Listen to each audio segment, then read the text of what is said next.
Hello, boys and girls. Hannah Baker here, live and in stereo. No return engagements, no encore, and this time, absolutely no requests. I hope you're ready, because I'm about to tell you the story of my life. More specifically, why my life ended. And if you're listening to these tapes, you're one of the reasons why. I'm not saying which tape brings you into the story, but fear not. If you receive this lovely little box, your name will pop up. I promise. Now, why would a dead girl lie? Hey, that sounds like a joke. Why would a dead girl lie? Answer, because she can't stand up. Go ahead, laugh. Oh well, I thought it was funny. The rules are pretty simple. There are only two. Rule number 1, you listen. Number 2, you pass it on. Hopefully, neither one will be easy for you. When you're done listening to all 13 sides, because there are 13 sides to every story, rewind the tapes, put them back in the box, and pass them on to whoever follows your little tale.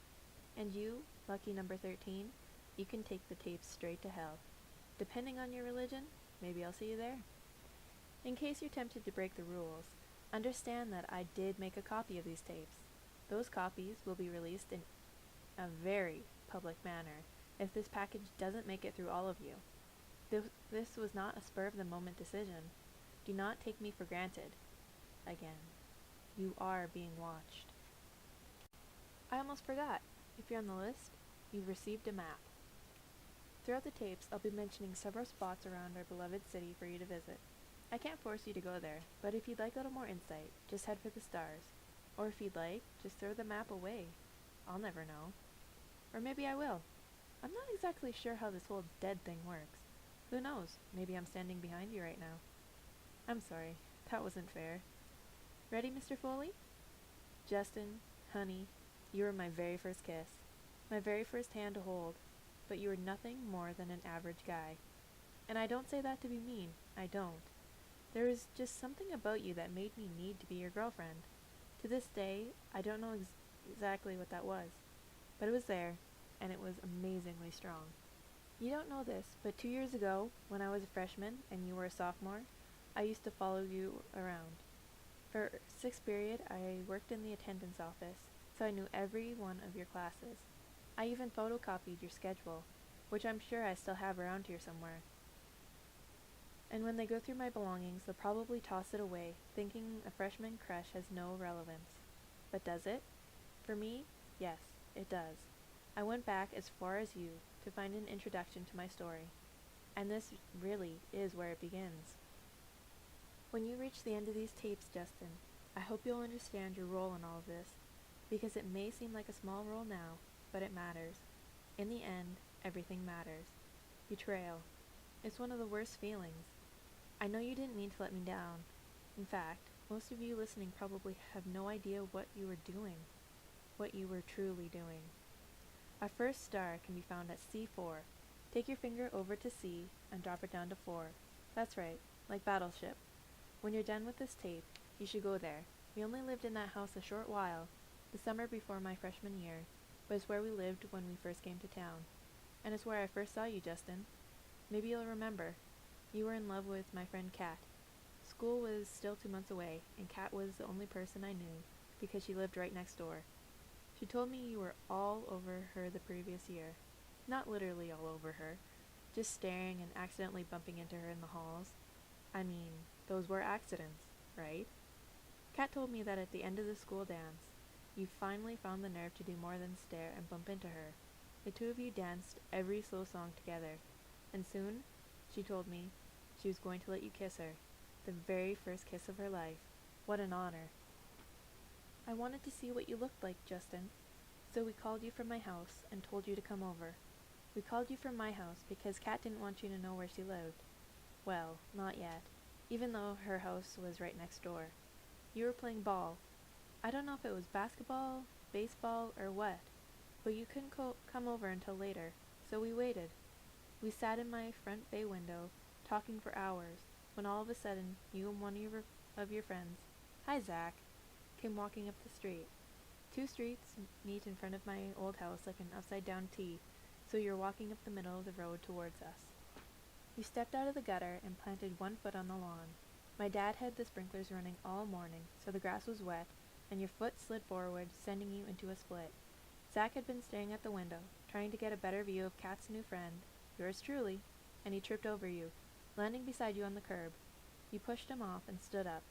Then he stood up, and you both looked at each other, not sure what to do. And your decision? You ran back down the street, while Kat and I laughed like crazy in the window. Kat moved away before the start of the school, and I fell in love with the boy she left behind.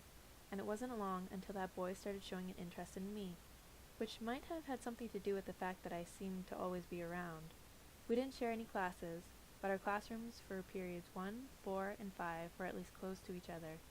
Okay, so period 5 was a stretch, and sometimes I wouldn't get there until after you'd left, but periods 1 and 4 were at least in the same hall. After a while, I managed to say hello, and a little while later, you managed to say it back. Then one day, I walked by you without saying a word.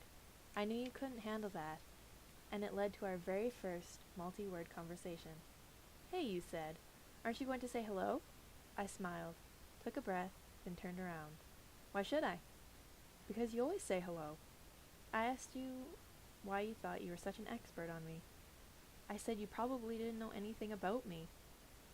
Earlier, when I asked my mom how to get a boy's attention, she said, "Play hard to get." So that's what I was doing. And sure enough, it worked. You started hanging around my classes waiting for me. It seemed like weeks went by before you finally asked for my number. But I knew you eventually would, so I practiced saying it out loud, real calm and confident like I didn't really care. Like I gave it out 100 times a day. Yes, boys at my old school had asked for my number, but here, at my new school, you were the first. No, that's not true, but you were the first to actually get my number. It's not that I didn't want to give it out before, I was just cautious.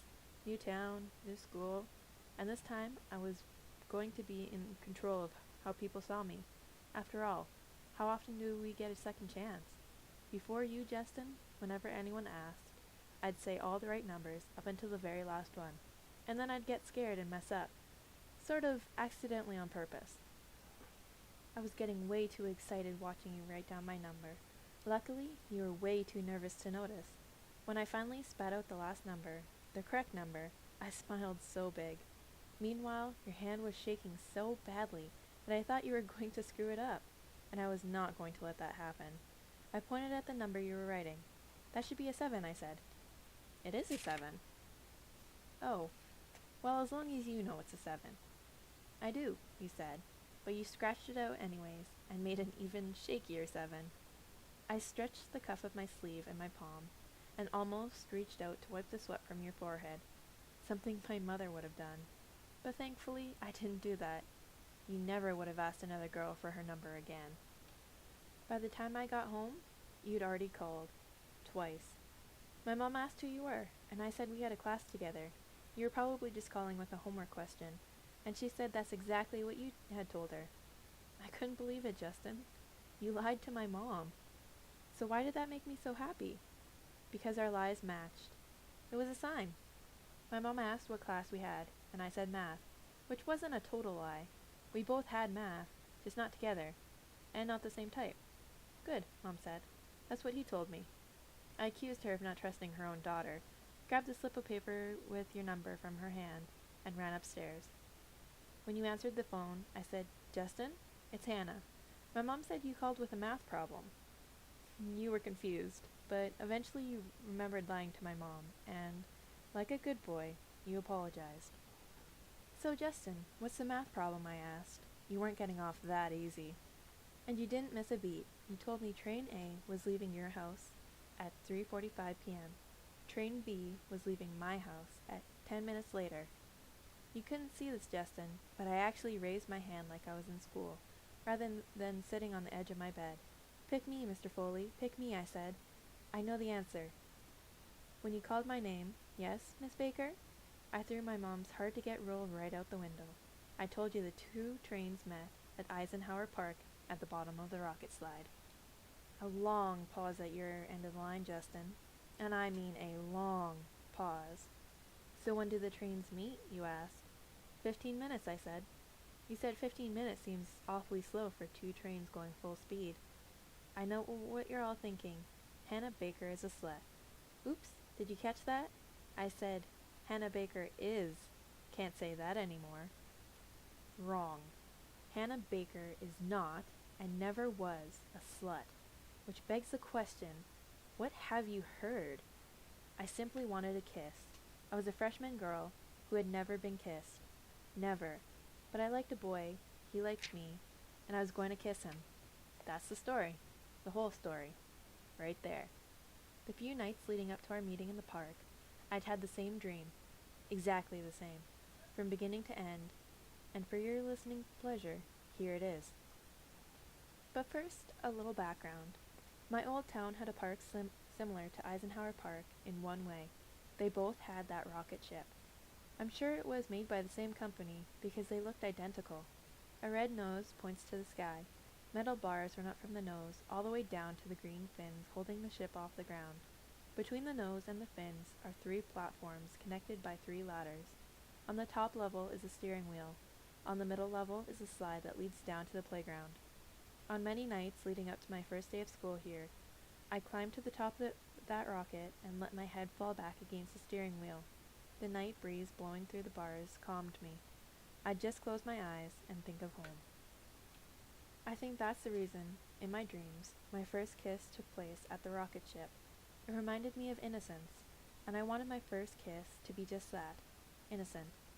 So back to my dreams, which started the day you began waiting outside my classroom door, the day I knew you liked me. The dream starts with me at the top of the rocket, holding on to the steering wheel.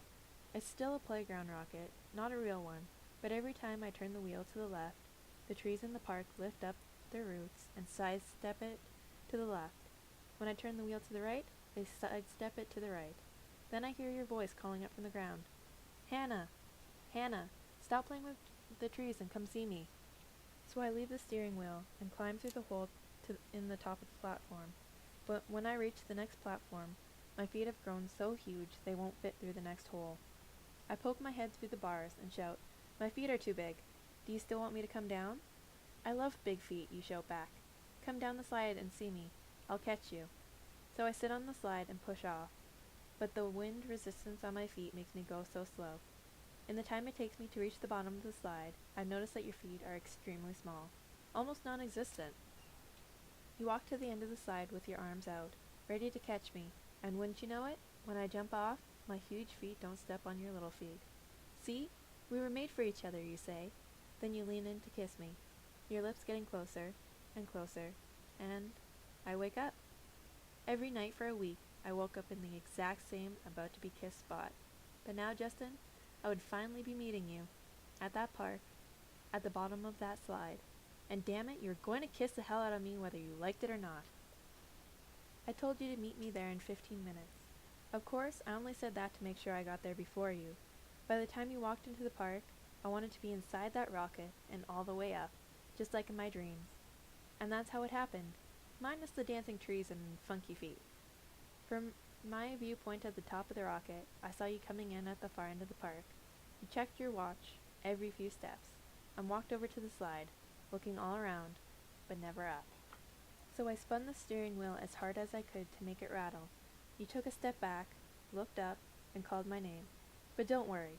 Even though I wanted to live out my dream, I didn't expect you to know every single line and tell me to stop playing with the trees and come down.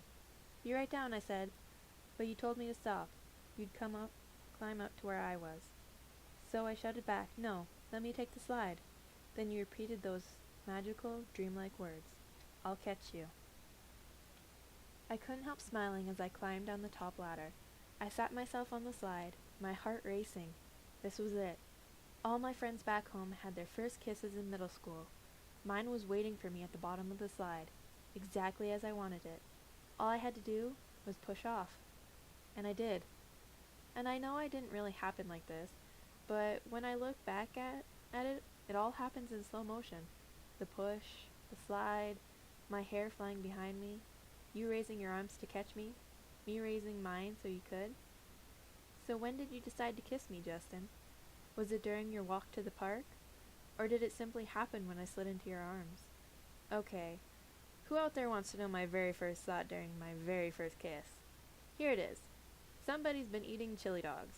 I'm sorry. It wasn't that bad, but it was the first thing I thought. I was so anxious about what kind of kiss it would be, because my friends back home described so many, and it turned out to be the beautiful kind. You didn't shove your tongue down my throat, you didn't grab my butt, you just held our lips together and kissed. And that's it. Wait.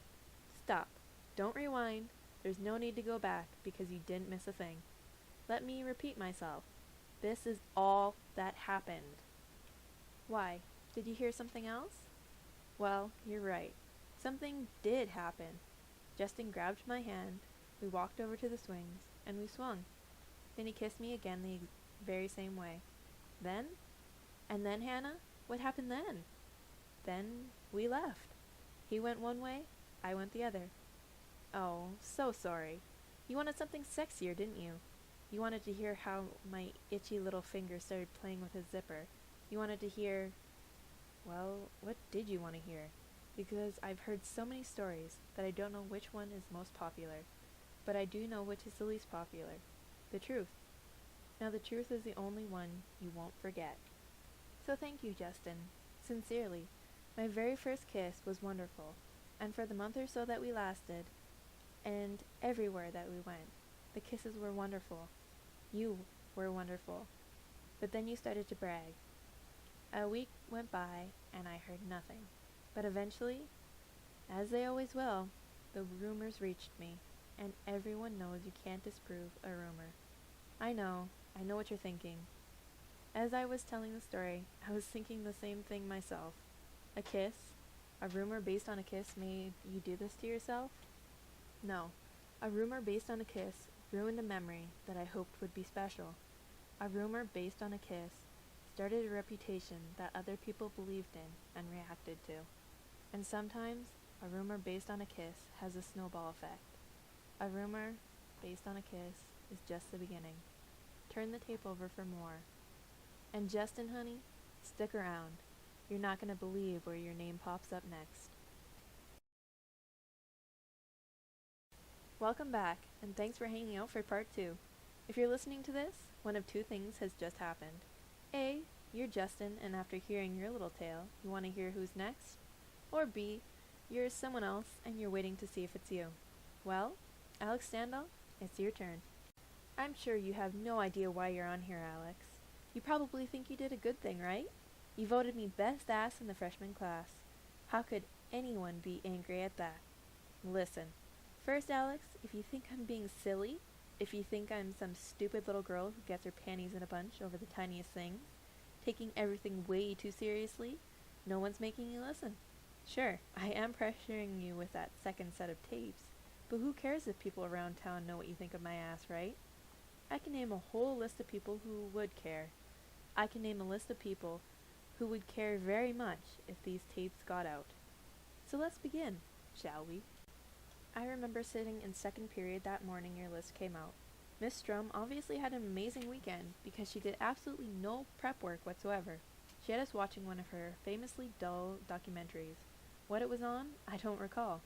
But the narrator did have a thick British accent, and I remember picking at an old piece of tape stuck on my desk to keep from falling asleep. To me, the narrator's voice was nothing more than background noise. Well, that, and all the whispers. When I looked up, the whispers stopped. Any eyes looking at me turned away, and I saw that paper getting passed around, a single sheet making its way up and down the aisles. Eventually, it made its way towards the desk behind me, to Jimmy Long's desk, which groaned as his body weight shifted. Any of you who were in class that morning, tell me. Jimmy was taking a sneaky peek over the back of my chair, wasn't he? That's all I could picture as he whispered, "You bet it is."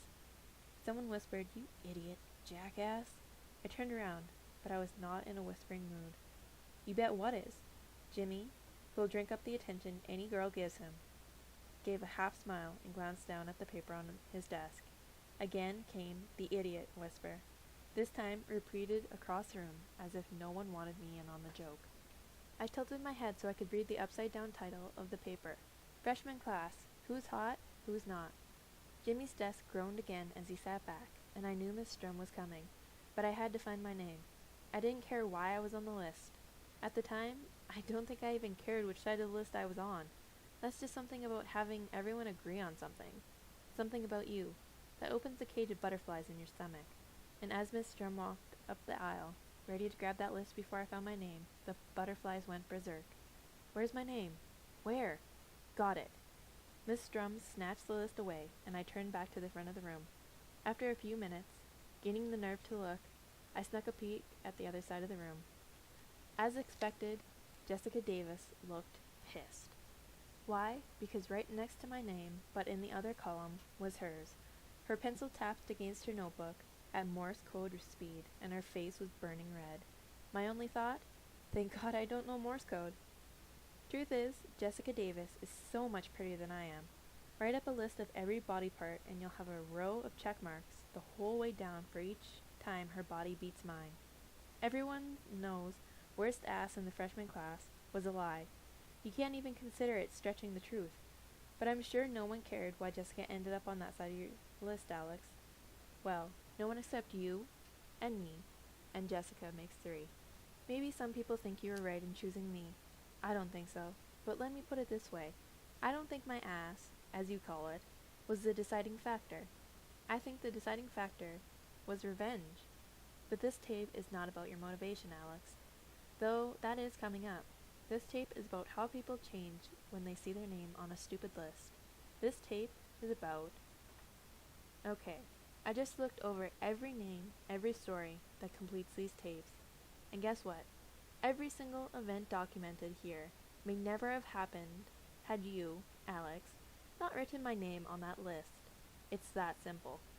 You needed a name to put down opposite Jessica's, and since everyone at school already had a perverted image of me after Justin's little number, I was the perfect choice, wasn't I? And the snowball keeps a-rolling. Thanks, Justin. So to back up a bit, this tape isn't about why you did what you did, Alex. It's about the repercussions of what you did. More specifically, it's about the repercussions to me. It's about those things you didn't plan, things you couldn't plan. The day your list came out wasn't too traumatic. I survived. I knew it was a joke. And the people I saw standing in the halls, huddled around whoever had a copy, they knew it was a joke too. One big, fat, happy joke. But what happens when someone says you have the best ass in freshman class? Let me tell you, Alex, because you'll never know. It gives people, some people, the go-ahead to treat you like you're nothing but that specific body part. Need an example? Fine. Go to B3 on your map. Blue Spot Liquor. I have no idea why it's called that, but it's only a block or so away from my first house. I used to walk there any time I had a sweet tooth, which means, yes, I went there every day. 95% of the time, Blue Spot was empty. Just me and the man behind the register. I don't think a lot of people know it's even there, because it's tiny and squished between 2 other stores, both of which have been closed since we moved here. From the sidewalk, Blue Spot looks like a posting board for cigarette and alcohol ads. And inside? Well, it looks about the same. Hanging over the front of the counter, a wire rack holds all the best candies. Well, they're my favorite anyways. And the moment I open the door, the man at the register rings me up, even before I pick up a candy bar, because he knows I never leave without one. Someone once described the man behind the counter as having the face of a walnut. And he does, probably from smoking so much, but having the name Wally probably doesn't help. Honestly, in all the times I've been to Blue Spot, I don't think I've heard Wally utter a single word. I'm trying to remember him saying hello, or hey, or even a friendly grunt, but the only sound I ever hear him utter was because of you, Alex. What a pal.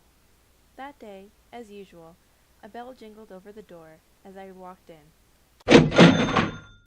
Went to the register, picked out a candy bar from the rack on the counter, but I couldn't tell you which one because I don't remember.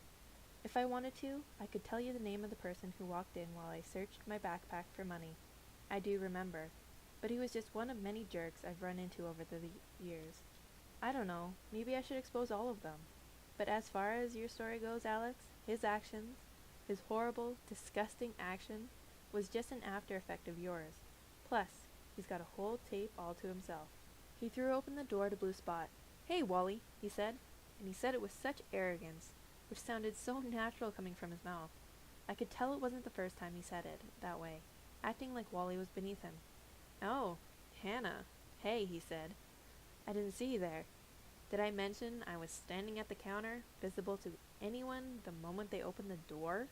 I acknowledged him with a tiny smile, found my money, and dropped it into Wally's wrinkled hand. Wally, as far as I could tell, didn't respond to him in any way. Not an eye twitch, or a smile, his usual greeting for me.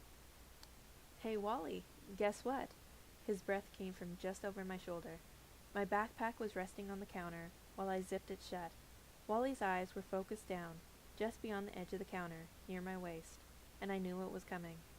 A cupped hand smacked my ass, and then he said it. "Best ass in the freshman class, Wally, standing right here in your store." Did it hurt? No. But that doesn't matter, does it? Because the question is, did he have the right to do it? And the answer, I hope, is obvious. I knocked his hand away with a quick backhanded swipe that every girl should master. And that's when Wally emerged from his shell. That's when Wally made a sound. His mouth stayed shut, and it was nothing more than a quick click of the tongue. But that little noise took me by surprise. Inside, I knew, Wally was a ball of rage. I swung my backpack over my shoulder and probably whispered "excuse me," but when I moved around him, I purposely avoided his eyes. I had the door in sight, ready to leave, but he grabbed my wrist and spun me around. He said my name, and when I looked into his eyes, the joking was gone. I yanked my arm, but his grip was tight. Then the jerk let go and put his hand on my shoulder. "I'm only playing, Hannah. Just relax." Okay, let's dissect what just happened. I thought about it the entire walk home from Blue Spot, which is probably why I don't remember which candy bar I had bought that day. First, his words. Then, his actions. Statement number 1. "I'm only playing, Hannah." Translation. Your ass is my play toy. You might think you have a final say over what happens to your ass, but you don't. At least, not as long as I'm only playing. Statement number 2. Just relax. Translation. Come on, Hannah. All I did was touch you with no indication that you wanted me to touch you. If it'll make you feel better, go ahead. You can touch me wherever you'd like. Now, let's talk about his actions, shall we? Action number 1. Grabbing my ass. Interpretation. Let me back up and say that this guy had never grabbed my ass before. So why now? My pants weren't anything special. They weren't overly tight. Sure, they hung a little low and he probably got a hip shot, but he didn't grab my hips. He grabbed my ass. Alex, am I saying your list gave him permission to grab my ass? No, I'm saying it gave him an excuse. And an excuse was all this guy needed. Action number 2. He grabbed my wrist, then put his hand on my shoulder. You know what, I'm not even going to interpret this. I'm just going to tell you why it pisses me off. I've had my butt grabbed before, no big deal. But this time, it was grabbed because someone else wrote my name on a list. And when this guy saw me upset, did he apologize? No. Instead, he got aggressive. Then, in the most condescending way, he told me to relax. Then he put his hand on my shoulder, as if by touching me, he'd somehow comfort me. Here's a tip. If you touch a girl, even as a joke, and she pushes you off, leave her alone. Don't touch her. Anywhere. Just stop. Your touch does nothing but sicken her. There are some sick and twisted people out there, Alex. And maybe I'm one of them. But the point is, when you hold people up for ridicule, you have to take responsibility when other people act on it. Actually, that's not right. You didn't hold me up for ridicule, did you, Alex? My name was on the hot column. You wrote Jessica's name in the not column. You held Jessica up for ridicule.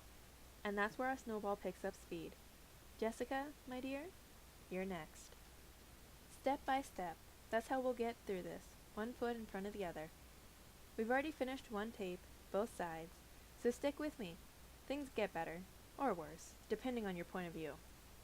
I know it may sound like it, but I wasn't completely alone in the beginning of my freshman year.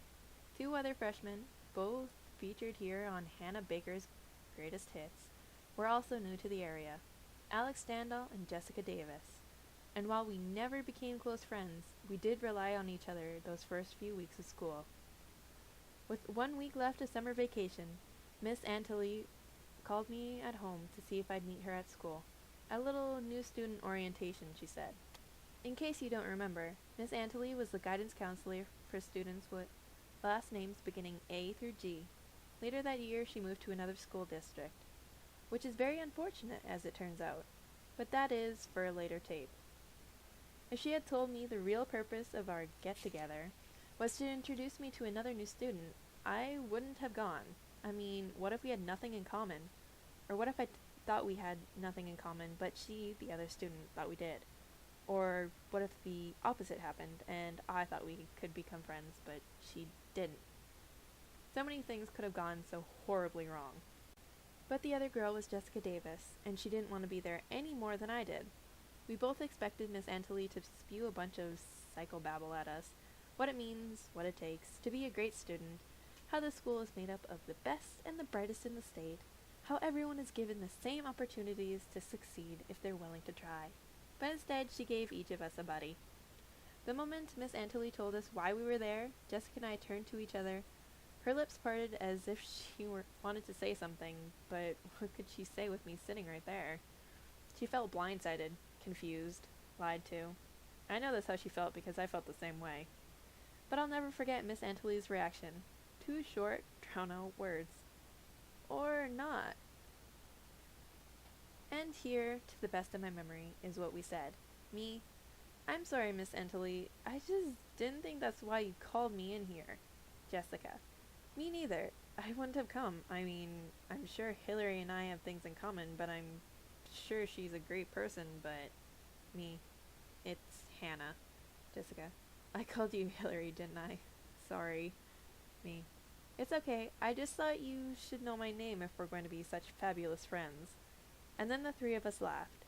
Jessica and I had a very similar laugh, which made us laugh even harder. Miss Antley's laugh wasn't quite as heartfelt, more of a nervous laugh, but still a laugh. She claimed to have never tried matching up friends before, and was doubtful she'd ever try again. But guess what? After the meeting, Jessica and I did hang out. Very sneaky, Miss Antley. Very sneaky. We left campus, and at first, the conversation felt awkward, but it was nice having someone to talk to other than my parents. We walked past my turnoff, and I didn't say anything. I didn't want to stop our conversation, but I also didn't want to invite her over because we didn't really know each other yet. So we continued walking till we reached downtown. I found out later that she did the same thing, walked past the street where she lived in order to keep talking with me. So where did we go? E7 on your map. Monette's Garden Cafe and Coffee House. Neither of us were coffee drinkers, but it seemed like a nice place to chat. We both got hot chocolate. She ordered it thinking it would be funny, but me? I always order hot chocolate. I honestly don't remember much of what we said that afternoon. Do you, Jessica? Because when I close my eyes, everything happens in kind of a montage. Laughing, trying hard not to spill our drinks, waving our hands while we talk. Then, at one point, you lean across the table. I think that guy's checking you out, you whispered. I knew exactly who you were talking about, because I'd been watching him as well. But he wasn't checking me out. He's checking you out, I said. In a contest of who's got the biggest balls, all of you listening should know that Jessica wins. Excuse me, she said to Alex, in case you haven't figured out the name of the mystery man. But which one of us were you checking out? Alex blushed. I'm talking an all-out, all blood in his body rushing up to his face kind of blushed. And when he opened his mouth to deny it, Jessica cut him off. Don't lie. Which one of us were you checking out? At that moment, I would have paid dearly for Jessica's friendship. She was the most outgoing, honest, tell it like it is girl I've ever met. Silently, I thanked Miss Antley for introducing us. Alex stuttered, and Jessica leaned over, letting her fingers fall gracefully to his table. Look, we saw you watching us, she said. We're both new to this town, and we'd like to know who you were staring at. It's important. Alex stammered, I heard, I'm new here too. I think Jessica and I both said something along the lines of, oh, and then it turned our turn to blush. Poor Alex, just wanted to be part of our conversation. So we let him, and I think we talked for at least another hour, probably more. Just 3 people, Happy the first day of school wouldn't be spent wandering the halls alone, or eating lunch alone, getting lost alone. That afternoon at Monette's was a relief for all three of us. How many nights had I fallen asleep terrified, thinking of that first day of school? Too many. And after Monette's? None. Now I was excited. And just so you know, I never thought of Jessica or Alex as friends, not even at the beginning, when I would have loved two automatic friendships. And I know they felt the same, because we talked about it. We talked about our past friends and why those people had become our friends. We talked about what we were searching for in new friends at our new school. For those first few weeks, until we each peeled away, Monette's garden was our safe haven. If one of us had a hard time fitting in, or meeting people, we'd go to Monette's. Back in the garden, at the far table to the right. I'm not sure who started it, but whoever had the most exhausting day would lay a hand in the center of the table and say, "Ollie, Ollie, Oxenfree." The other two would lay their hands on top and lean in. Then we'd listen, sipping drinks with our free hands. Jessica and I always drank hot chocolate. Over time, Alex made his way through the entire menu. Yes, we were cheesy, and I'm sorry if this episode's making you sick. If it helps, it's almost too sweet for me. But Monette's truly filled whatever void needed filling at that time. For all of us. But don't worry, it didn't last. The first to drop out was Alex. We were friendly when we saw each other in the halls, but it never went beyond that. At least, with me it didn't. Now down to the two of us, Jessica and me. The whole thing changed pretty fast. The talks became chit-chat, and not much more. Then Jessica stopped going, and though I went to Monette's a few more times hoping one of them might wander in, eventually I stopped going too. Until... See, the cool thing about Jessica's story is that so much of it happens in one spot, making life much easier for those of you following the stars. Yes, I met Jessica for the first time in Miss Antilles' office, but we got to know each other at Monette's. And we got to know Alex at Monette's, and then this happened. At school one day, Jessica walked up to me in the halls.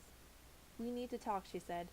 She didn't say where or why, but I knew she meant Monette's, and I thought I knew why.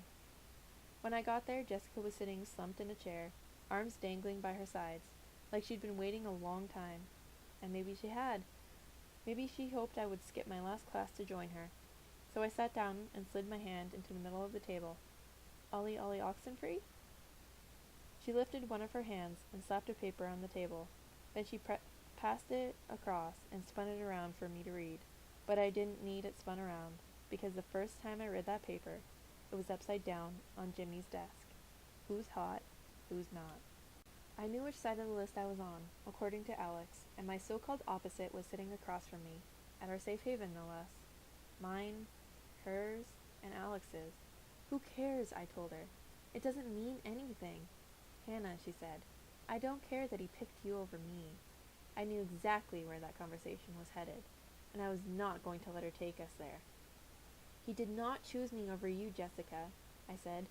"He chose me to get back at you, and you know that. He knew my name would hurt you more than anyone else's." She closed her eyes and said my name in almost a whisper. "Hannah." Do you remember that, Jessica? Because I do. When someone says your name like that, when they won't even look in your eyes, there's nothing more you can do or say. Their mind is made up. "Hannah," he said, "I know the rumors." "You can't know rumors," I said, and maybe I was being a little sensitive, but I'd hoped, silly me, that there would be no more rumors when my family moved here, that I had left the rumors and gossip behind me, for good. "You can hear rumors," I said, "but you can't know them." Again you said my name, Hannah. Yes, I knew the rumors. And I swore to you that I hadn't seen Alex one time outside of school, and you wouldn't believe me. And why should you believe me? Why would anyone not believe a rumor that fits so nicely with an old rumor? Huh. Justin? Why? For Jessica, it was easier to think of me as bad Hannah than as the Hannah she knew and got to know at Monette's. It was easier to accept, easier to understand. For her, the rumors needed to be true. "Fine," I said. "Fine, Jessica. Thank you for helping me the first few weeks of school. It meant a lot. And I'm sorry Alex screwed that up with this stupid little list of his, but he did. I told you I knew all about their relationship. On that first day at Monette's, he had been checking one of us out, and it wasn't me. And yes, that made me jealous. But if it helped her get over it, I accepted any blame she wanted to put on me for the two of them breaking up. But it wasn't true. But all Jessica heard was me accepting blame. She rose up beside her chair, glaring down at me, and swung. So tell me, Jessica, which did you mean to do? Punch me or scratch me? Because it felt like a little bit of both. Like you couldn't really decide. And what was it you called me? Not that it matters, but just for the record, because I was too busy lifting my hand and ducking. But you got me. And I missed what you said. That tiny scar you've all seen above my eyebrow. That's the shape of Jessica's fingernail, which I plucked out myself. Or maybe you've never seen it. But I see it every morning when I get it ready for school.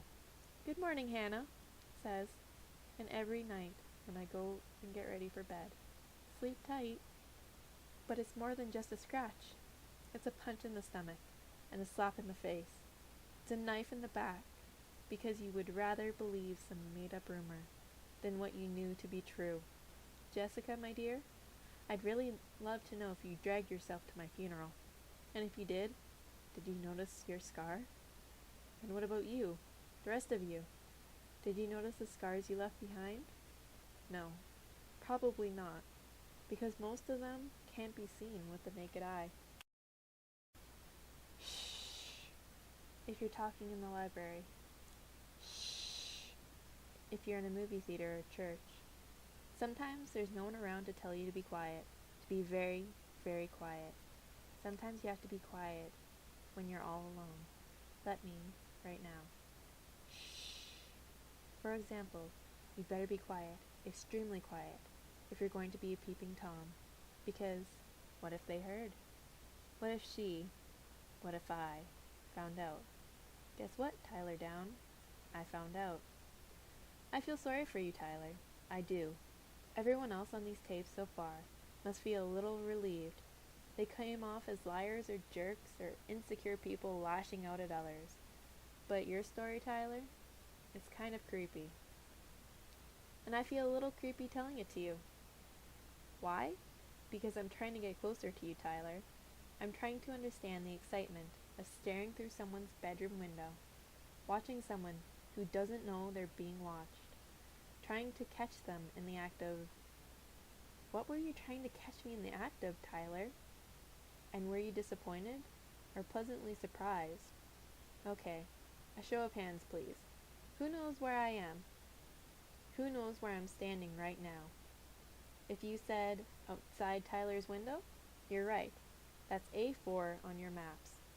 Tyler's not home right now, but his parents are. And I really hope they don't come outside. Fortunately, there's a tall, thick bush just below his window, similar to the one outside of mine, so I'm feeling pretty safe.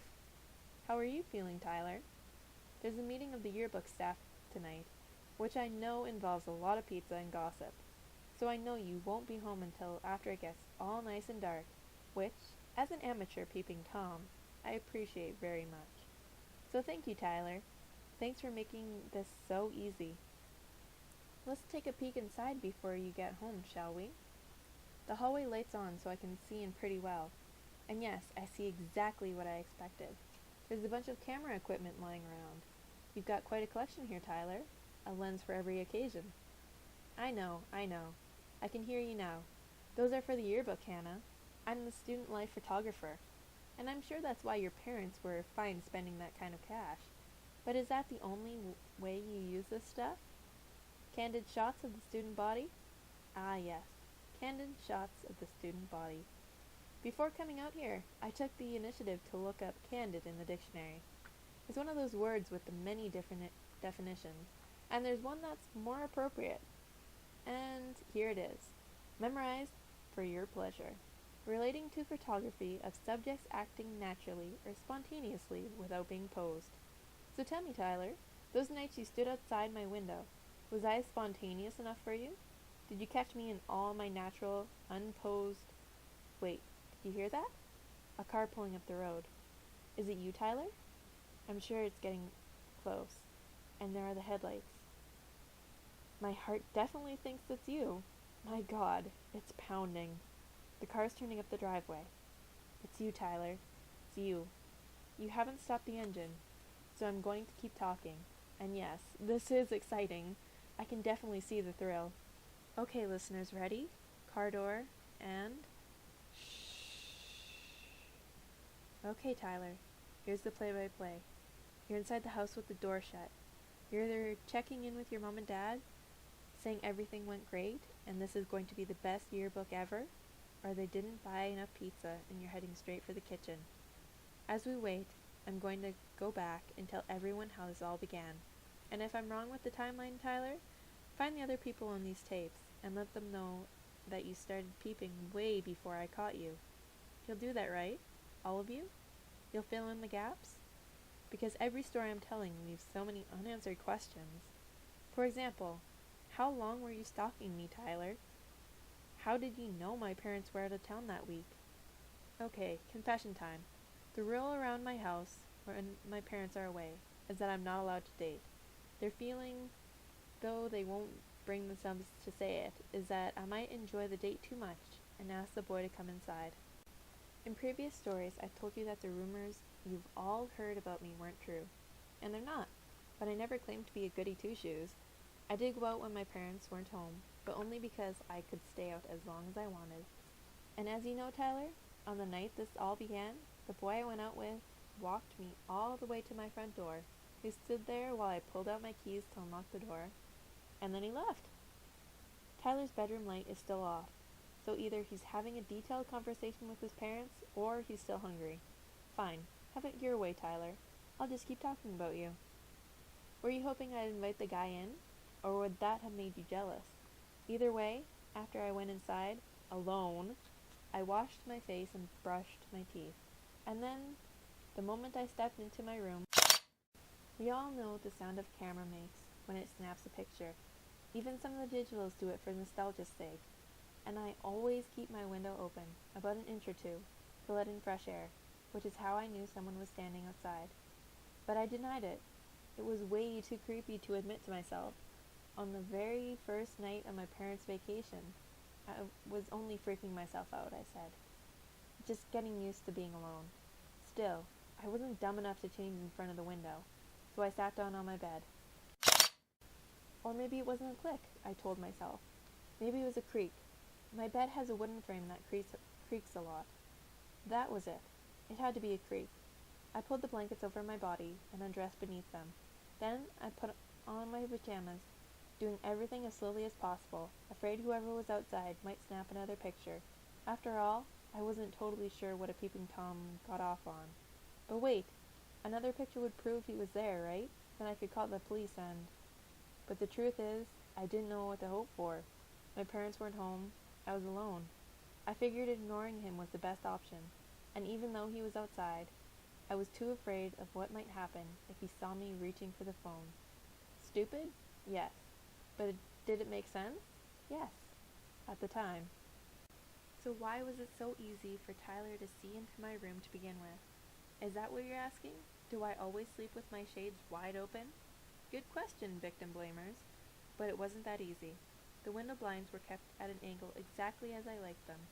On clear nights, with my head on the pillow, I could fall asleep looking at the stars, and on stormy nights, I could watch the lightning light up the clouds. When my dad found out, I kept the blinds open, even a crack. He walked out to the sidewalk to make sure no one could see me from the street, and they couldn't. So we walked out from the sidewalk, straight across the yard, up to my window. And what did he find? That unless you were pretty tall and standing right outside my window on their tiptoes, I was invisible. So how long did you stand like that, Tyler? It must have been pretty uncomfortable. And if you're willing to go through all that trouble just to get a peek at me, I hope you got at least something out of it. Had I known it was Tyler at the time, had I snuck under the blinds and looked up to see his face, I would have run outside and embarrassed the hell out of him. In fact, that brings up the most interesting part of the story. Wait, here you come. I'll save that part of the story for later. Let me describe Tyler's window for the rest of you. The shades are all the way down, yet I can see in. They're made of bamboo, or fake bamboo, and between each stick are varying amounts of space. If I stand on my tiptoes, like Tyler, I can reach a fairly wide open gap and see in. Okay, he's turning on the light, and he shuts the door. He's sitting on the bed. He's yanking off his shoes, and now his socks. Maybe I should warn him, give him a chance to hide, to undress underneath the covers. Maybe I should tap on the window, or pound, or kick on the wall. Maybe I should give him the same paranoia he gave me. After all, that's why I'm here, right? Revenge? No. Revenge would have been fun. Revenge, in a twisted way, would have given me some sense of satisfaction. But this, standing outside Tyler's window, satisfies nothing. My mind is made up. So why? Why am I here? Well, what have I said? I just said I'm not here for me. And if you pass the tapes on, no one but those of you on the list will ever hear what I'm saying. So why am I here? I'm not here to watch you, Tyler. Calm down. I don't care what you're doing. In fact, I'm not even watching you right now. My back's against the wall, and I'm staring at the street. It's one of those streets with trees on the other side, their branches meeting high above like fingertips touching. Sounds poetic, doesn't it? I even wrote a poem once comparing streets like this to my favorite childhood rhyme. Here's the church, here's the steeple. Open it up, yada yada yada. One of you even read that poem I wrote. We'll talk about that later. But I'm talking about Tyler now, and I'm still on Tyler's street, his dark and empty street. He just doesn't know I'm here. Yet. So let's wrap this up before he goes to bed. At school the next day, after Tyler's visit to my window, I told a girl who sat in front of me what happened. This girl's known for being a good listener and sympathetic, and I wanted someone to be afraid for me. I wanted someone to validate my fears. Well, she was definitely not the girl for that job. This girl's got a twisted side that very few of you know about. A peeping Tom, she said? You mean a real one? I think so, she said. I always wondered what that'd be like, she said. Having a peeping Tom is kind of, I don't know, sexy. She smiled and raised an eyebrow. Do you think he'll come back? Honestly, the thought of him coming back never occurred to me, but now it was freaking me out. What if he does? I asked. Then you have to tell me all about it, she said. And then she turned back around, ending our conversation. Now, this girl and I have never hung out. We took a lot of the same electives, we were nice to each other in class, and sometimes we talked about hanging out, but we never did. Here, I thought, was a golden opportunity. I tapped her on the shoulder and told her that my parents were out of town. How would she like to come over and catch a peeping Tom? After school, I went home with her to grab her stuff. Then she came over to my house. Since it was a weeknight, she was probably going to be out late. She told her parents we were working on a school project. We finished our homework at the dining room table, waiting for it to get dark outside. Her car was parked out front as bait. Two girls? Irresistible, right? We moved into my bedroom and sat cross-legged on the bed, facing each other, talking about everything imaginable. To catch our peeping Tom, we knew we needed to keep the talking quiet. We needed to hear that first. Her mouth dropped open. Her eyes, I'd never seen them that happy. She whispered for me to keep talking. Pretend you didn't hear it. Just play along. I nodded. Then she covered her mouth and ad-libbed. Oh my God, you let him touch you where? We gossiped for a couple of minutes, trying to hold back our inappropriate laughter, the kind that would have given us away. But the clicking stopped, and we were running out of things to gossip about. You know what I could use? She asked. A nice, deep back massage. You're evil, I whispered. She winked at me, then got up on her knees and worked her hands forward like a cat, stretching until she was all the way down on my bed. I straddled her back, pushed aside her hair, and began rubbing her shoulders. She turned away from the window and whispered, You know what it means if he stops taking pictures, right? I told her I didn't. It means he's doing something else. Oh well, she said. I kept rubbing her shoulders. In fact, I thought I was doing a pretty good job because she stopped talking and her lips curved into a beautiful smile. But then she was whispering a new idea, a way to catch this pervert in the act. I told her no. One of us should just leave the room, say we need to use the bathroom, and call the cops. We could end it right there. But that didn't happen. No way, she said. I'm not leaving until I found out if I know him. What if he goes to our school? What if he does, I asked. She told me to follow her lead, and she rolled out from under my legs, according to her plan. When she said 3, I was to charge the window. When I thought the peeping Tom might have left, might have gotten scared, because there hadn't been a click since I climbed off of her. It's time for some body lotion, she said. That sound sent my anger through the roof. Okay, I can play this game, I thought. Look at my top drawer. She pointed to the drawer nearest the window, and I nodded. She pulled open the drawer, looked inside, and covered her mouth. What? There was nothing in my drawer worthy of a reaction like that. There was nothing in my whole room worthy of that. I didn't know you were into these, she said, nice and loud. We should use it. Together. Okay, I said. She reached into the drawer, pulled some things around, then covered her mouth again. Hannah, she said, how many of these do you have? You are definitely a naughty girl. Very clever, I thought. Why don't you count them? So she did. Let's see now. Here's 1, and 2. I slid my foot off the bed. 3. I jumped to the window and yanked the cord. The blinds flew up. I looked for your face, but you were moving so fast. The other girl? She wasn't looking at your face, Tyler. Oh my God, she screamed. He's cramming his dick in his pants. So who were you? I saw your height and your hair, but I couldn't see your face clearly enough. Still, you gave yourself up, Tyler. The next day at school, I asked so many people the exact same question. Where were you last night? Some said they were at home, or at a friend's house, or at the movies. None of your business. But you, Tyler, you had the most offensive and interesting response of all. What, me? Nowhere. And for some reason, telling me you were nowhere made your eyes twitch and your forehead break into a sweat.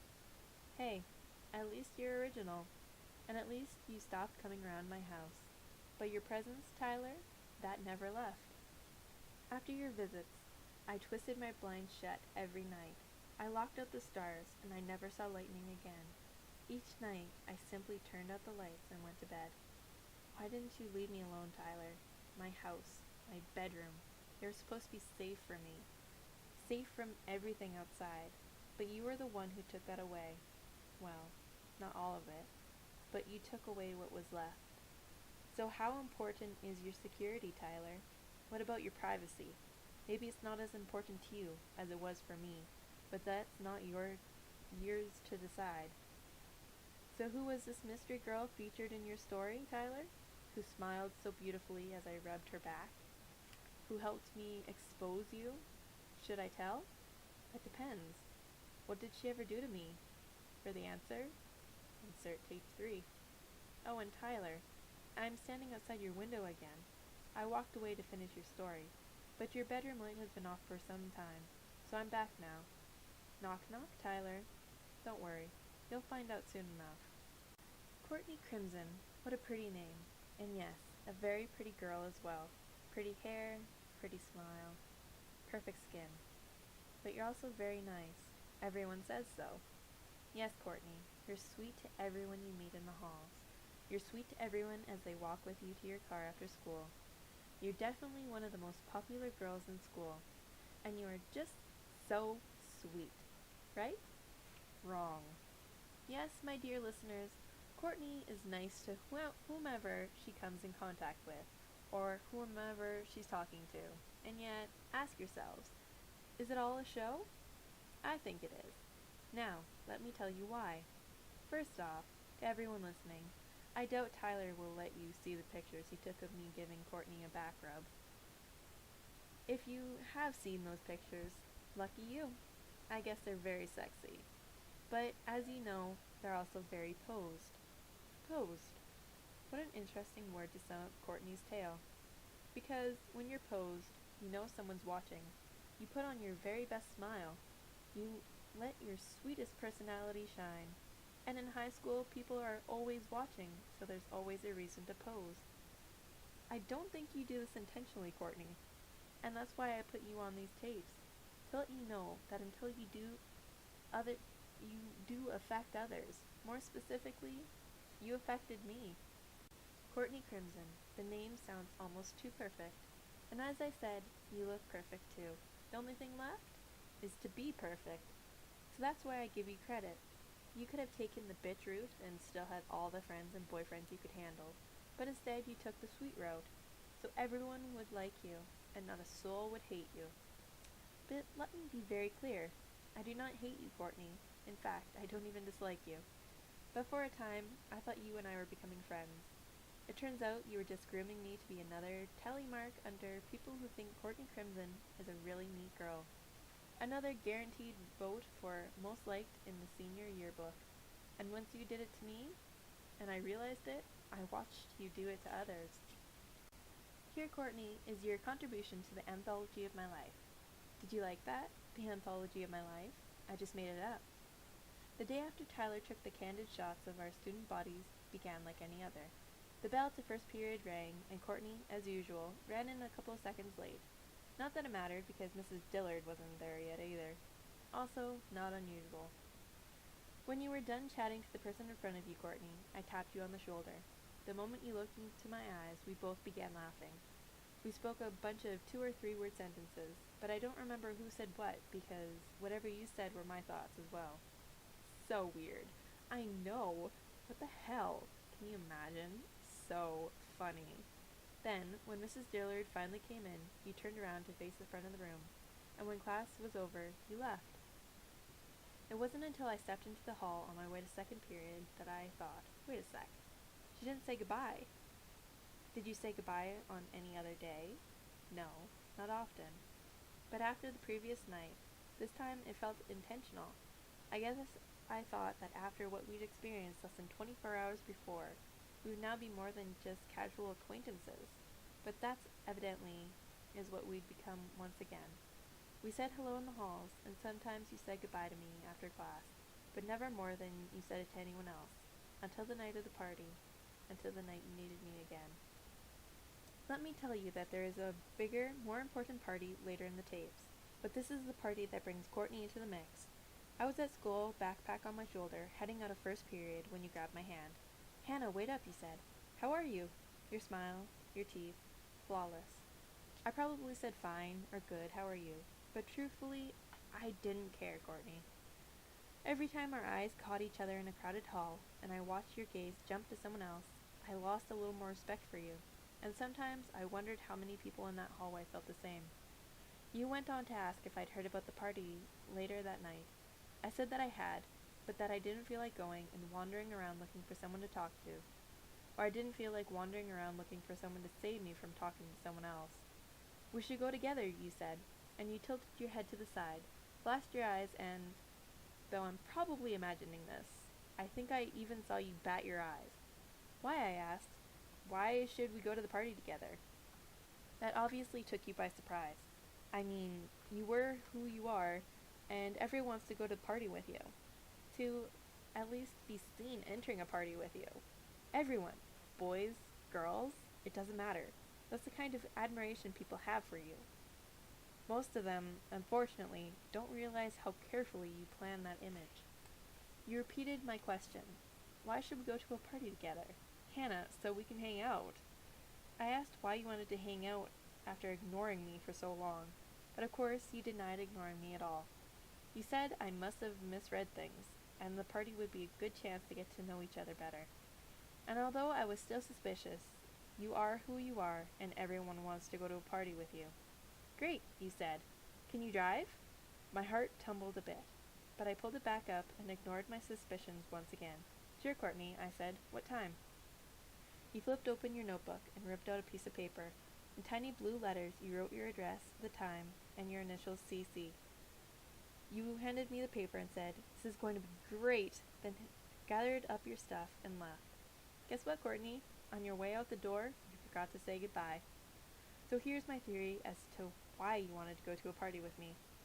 You knew I was pissed at being ignored by you. At the very least, you know I was hurt. And that was not good for your flawless reputation. That had to be fixed. D4 on your map, everybody. Courtney's house. When I pulled up to the curb, your front door flew open. Out you come, bounding off the porch and down the walkway. Your mom, before shutting the front door, bent down to get a good look inside the car. Don't worry, Mrs. Crimson, I thought. No boys in here, no alcohol, no drugs, no fun. You opened the passenger door, sat down, and buckled up. Thanks for the lift, you said. A lift? Already having doubts about why you invited me? That was not the hello I wanted to hear. I wanted to be wrong about you, Courtney. I did. I wanted you to see it was me picking you up so we'd go to a party together, and then it was very different from me giving you a lift. At that moment, I knew how the party would play out for us. But how it ended? Well, that was a surprise. That was weird. We parked 2.5 blocks away, which was actually the closest spot we could get. I had one of those car stereos that continues playing even after I shut off the engine. It won't stop until someone opens the door. But that night, when I opened the door, the music didn't stop. It just sounded distant. Oh my God, you said. I think that music's coming from the party. Did I mention we were 2.5 blocks away? That's how loud it was. That party was obviously begging for a police visit. We took our place in the stream of students heading to the party, like joining a bunch of salmon heading upstream to mate. When we got there, 2 football players, never to be seen at a party without their jerseys, stood on opposite sides of the gate collecting beer money. So I reached into my pocket for some cash. Over the loud music you shouted, "Don't worry about it." We got to the gate and one of the guys said, $2 a cup. Then he realized who he was talking to. "Oh, hey Courtney, here you go." And he handed you a red plastic cup. You nodded your head in my direction. The guy smiled, then handed me a cup. But when I grabbed for it, he didn't let go. He told me his replacement was coming any minute, and that we should hang out. I smiled at him, but you grabbed me by the arm and pulled me through the gate. "Don't," you said. "Trust me." I asked why, but you were scanning the crowd and didn't hear me. Then you said we should split up. And do you want to know my first thought when you said that, Courtney? Gee, that shouldn't take long. You said there were a few people you needed to see, and that we should meet up later. I lied and said there were some people I needed to see too. Then you told me not to leave without you. You're my ride, remember? How could I forget, Courtney? But you smiled at me, and finally said the magic word, goodbye. And goodbye was exactly what you meant. Was I disappointed when you said goodbye to me, Courtney? Not much. It's hard to be disappointed when what you expected turns out to be true. But did I feel used? Absolutely. But yet the whole time Courtney was using me, she probably thought she was polishing up her image in my eyes. Can you say backfire? That party turned into a night of firsts for me. I saw my very first fist fight, which was horrible. I had no idea what it was about, but it started right behind me. 2 guys were shouting, and when I turned around, their chests were about an inch apart. A crowd began to form, egging them on. The mob became a thick wall, not about to let the situation die down. All they needed was just for one chest to touch the gap, even if accidentally, and it was on. And that's what happened. The bump of a chest turned into a shove, which right away became a fist pounding on a jaw. After 2 more punches, I turned away and pushed through the wall of people, which by that time was 4 bodies deep. Some in the back were standing on tiptoes for a better view. Disgusting. I ran inside, searching for a bathroom to hide in. I didn't feel physically sick, but mentally. My mind was twisting in so many ways. The only thing I could think of was that I needed to vomit. In Health, we once saw a documentary on migraines. One of the men interviewed used to fall on his knees and bang his head against the floor over and over again during attacks. This diverted the pain from deep inside his brain, where he couldn't reach it, to a pain outside that he had control over. And in a way, by vomiting, that's what I hoped to do. Watching those guys pummel each other so no one would suspect them of being weak was too much for me. Their reputations were more important than their faces, and Courtney's reputation was more important than my reputation. Did anyone at that party actually believe she brought me there as a friend? Or did they simply think I was her latest charity case? I guess I'll never know. Unfortunately, the only bathroom I found was occupied, So I went back outside. The fist fight was over, everything had returned to normal, and I needed to leave. When I approached the gate, the same gate where I entered the party, guess who was standing there all by himself? Tyler Down, fully equipped with his camera. When he saw me, the look on his face was priceless. And pitiful. He crossed his arms, trying to shield the camera from my view. But why would he do that? Everyone knows he's on the yearbook staff. But I asked anyway, "What's that for, Tyler?" "What? Oh, this? Yearbook." And then from behind me, someone called my name. I'm not going to tell you who, because it doesn't matter. Like the person who grabbed my ass at Blue Spot Liquor, what he was about to say was just an after effect of someone else's action. Someone else's callousness. "Courtney said I should talk to you," he said. I looked behind him. At the far end of the yard, 3 silver kegs sat in the middle of an inflatable pool full of ice. Beside the pool, Courtney was talking to 3 boys from another school. The boy, standing in front of me, took a slow sip from his beer. She says you're fun to hang out with, and I started to soften. I started letting my guard down. Sure, maybe I was right, and Courtney was only concerned about saving her image. Maybe she thought by sending a cute boy over to talk to me, I'd forget all about her ignoring me at the party. Yes, he was kinda cute.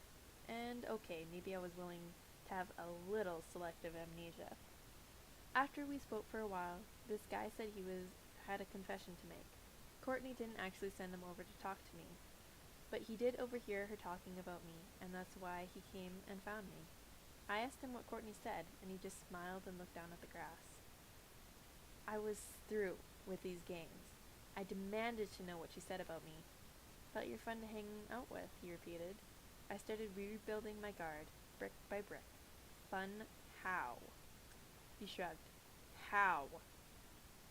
Ready for this, everyone? Our sweet little Crimson told this guy, and whoever else was standing within earshot, that I've got a few surprises buried in my dresser drawers. And out of the corner of my eye, I watched Tyler Downs start walking away. By now the tears were welling up. "Did she say what was in my drawers?" I asked. Again, he smiled. My face felt so hot. My hands started shaking, and I asked him why he believed her. "You believe everything people say about me?" He told me to calm down, that it didn't matter. Yes, I told him, it does matter. I left him to have a little conversation over by the keg pool, but on my way there, I had a better idea. I ran up to Tyler and stood in front of him. "You want a picture?" I said. "Follow me." And I grabbed his arm and led him across the yard. Tyler protested the whole way, thinking I wanted him to take a picture of the keg pool. "They'll never print it," he said. "You know, underage drinking?" "Right. Why would they want a yearbook that actually showed actual student life?" "Not that," I said. "I want you to take a picture of me and Courtney." I swear, at that moment his forehead was glistening. Me and the back rub girl, together again. I asked if he was alright. "Yeah, no, sure, fine." And that was an exact quote. Courtney was in the middle of having her drink filled, and I told Tyler to wait right there. When Courtney saw me, she asked if I was having fun. "Someone wants to take your picture," I said. Then I grabbed her by the arm and pulled her over to Tyler. I told her to put her cup down, or the yearbook won't be able to use it. This was not part of her plan. She only invited me to the party to clear her beautiful name after ignoring me for so long. A permanent photograph linking us together was not supposed to happen. Courtney tried to pull out of my grip. I don't want to," she said. I whirled around to face her. "Why not, Courtney? Why did you invite me here? Please don't tell me I was just a chauffeur. I mean, I thought we were becoming friends." "We are friends," she said. "Then put your drink down," I said. "It's time for a picture." Tyler aimed the camera and focused his lens, waiting for our beautiful, natural smiles. Courtney lowered the drink to her side. I put my arm around her waist and told her, "If you ever want to borrow anything from my dresser, Courtney, all you need to do is ask." "Ready?" Tyler said. I leaned forward, pretending someone just told me the funniest joke in the world. Then I told them that I was leaving because the party sucked. Courtney begged me to stay. She told me to be reasonable, and maybe I was being a little insensitive.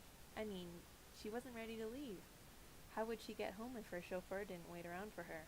"Find another ride," I said, and I left.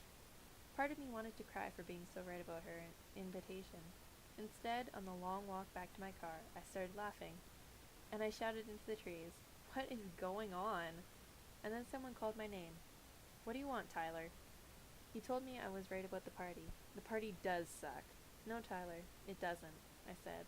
Then I asked why he was following me. His eyes dropped to his camera, and he fiddled with the lenses. He needed a ride home, he said. At that, I really started laughing. Not specifically at what he said, but at the absurdity of the whole night. Did he really have no clue that I knew about his night prowling? About his nocturnal mission? Or did he sincerely hope I didn't know? Because as long as I didn't know, we could be friends, right? "Fine," I said, "but we're not stopping anywhere." A few times on the ride home, he tried talking to me, but each time I cut him off. I did not want to act like everything was okay, because it wasn't. And after I dropped him off, I took the longest possible route home. I explored alleys and hidden roads I never knew existed. I discovered neighborhoods entirely new to me, and finally, I discovered I was sick of this town and everything in it. Next side. How many of you remember the "Oh My Dollar Valentines"? Those were fun, weren't they? You fill out a survey, a computer analyzes your answers, then it cross-references with the other surveys. For just $1, you get the name and number of your one true soulmate. For $5, you get your top 5, and hey, all proceeds go to a worthy cause. Cheer camp. Each morning over the loudspeaker came the cheery announcements. Don't forget there's only 4 more days to turn in your surveys. Only 4 more lonely days until your true love is revealed. And every morning a new peppy cheerleader continued the countdown. Only 3 more days. Only 2 more days. Only 1 more day. Today's the day. Then the whole squad of cheerleaders sang, "Oh dollar, my dollar. Oh my dollar. Oh my dollar Valentine." This, of course, was followed by whoops and hollers and cheers. I always imagined them doing kicks and splits and tossing their pom-poms around the attendance office. And yes, I did fill out my survey. I'd been a sucker for surveys my whole life. If you ever caught me reading one of those teen magazines, I swear it wasn't for the makeup tips, it was for the surveys. Fine, some of the hair and makeup tips were helpful. But I only picked the magazine up for the surveys. The tips were a bonus. Do you remember those career surveys we had to fill out freshman year, the ones that were supposed to help us choose electives? According to my survey, I'd make a wonderful lumberjack. And if that career didn't work out, I could use my fallback career as an astronaut. An astronaut or a lumberjack? Seriously? Thanks for the help. The Valentine survey was a 2-parter. First, you described yourself. Hair color, eye color, height, body type, favorite type of music and movie. Then you put a check beside your top 3 things to do on weekends. Which is funny because whoever designed the list forgot to mention drinking and sex, which would have been the most accurate response for most of our student body. In all, there were about 20 questions, and I know, based on who appeared on my list, that not everyone answered honestly. For part 2 of the survey, it was your turn to describe what you were looking for in a soulmate. Their height, their body type, if they're athletic or not, shy or outgoing. As I filled mine out, I found myself describing a certain someone at our school. You'd think that if my answers all described one person, that person would have at least appeared on my top 5. But that person must have been immune to the cheerleaders and their cheers because he didn't end up on my list anywhere. And no, I'm not telling you his name. Yet. The moment the surveys were distributed in 3rd period history, I bubbled in my answers. It was your typical day in Coach Patrick's history class. Decipher a bunch of notes scribbled on the board probably 5 minutes before class started, then copy them down in your notebook. If you finished before the end of the class, read page 8 through 194 in your textbook, and don't fall asleep. And no talking. After class, I walked straight to the student body office. At the end of the counter, closest to the door, was the drop-off box, a large shoebox with a slit cut in the top, and decorated with cut-out pink and red hearts. The red hearts had "Oh My Dollar Valentine" written on them. The pink ones had green dollar signs. I folded my survey in half, slipped it into the box, then turned around to leave.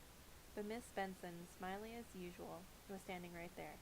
"Hannah Baker," she said, "I didn't know you and Courtney Crimson were friends." The look on my face must have expressed exactly what I was thinking, because right away she backpedaled. "At least, that's what I figured. That's what it looked like. I mean, you are friends, aren't you?" My first thought was of Tyler standing outside my window, and I was furious. Was he actually showing off those peeping Tom photos to Miss Benson? No. Miss Benson told me she had delivered some checks to the yearbook room that morning.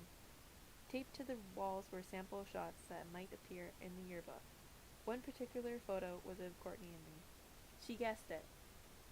The one from the party, and with my arm around her waist, looking like I was having the time of my life. I told her, "No, we're just acquaintances."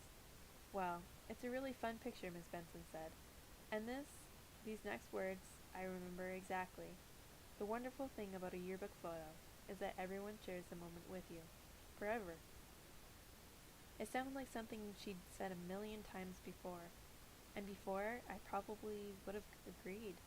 But not with that photo. Anyone looking at that photo would definitely not be sharing our moment. That could not come close to imagining my thoughts in that picture, or Courtney's, or Tyler's. Everything about it was false. Right then, in that office, with the realization that no one knew the truth about my life, my thoughts about the world were shaken. Like driving along a bumpy road and losing control of the steering wheel, tossing you, just a tad, off the road. The wheels kick up some dirt, and you're able to pull it back.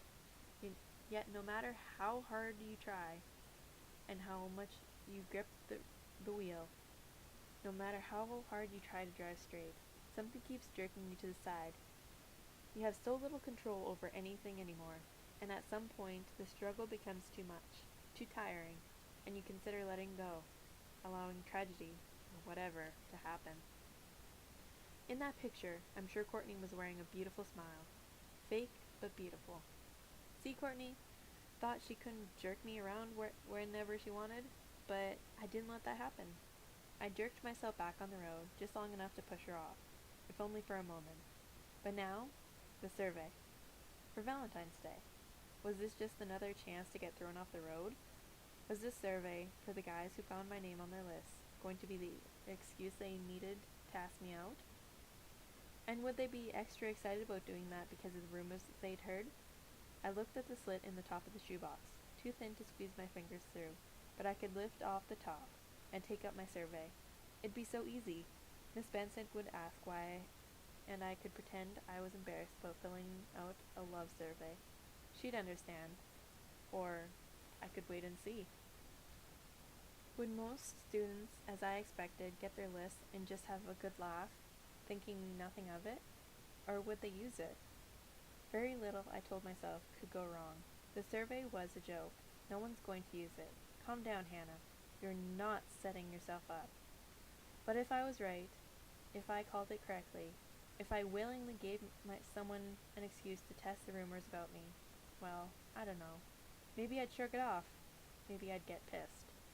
Or maybe I would let go and give up. This time, for the first time, I saw the possibilities in giving up. I even found hope in them. So, what were my options? I could leave the office, a pessimist, and take my survey with me.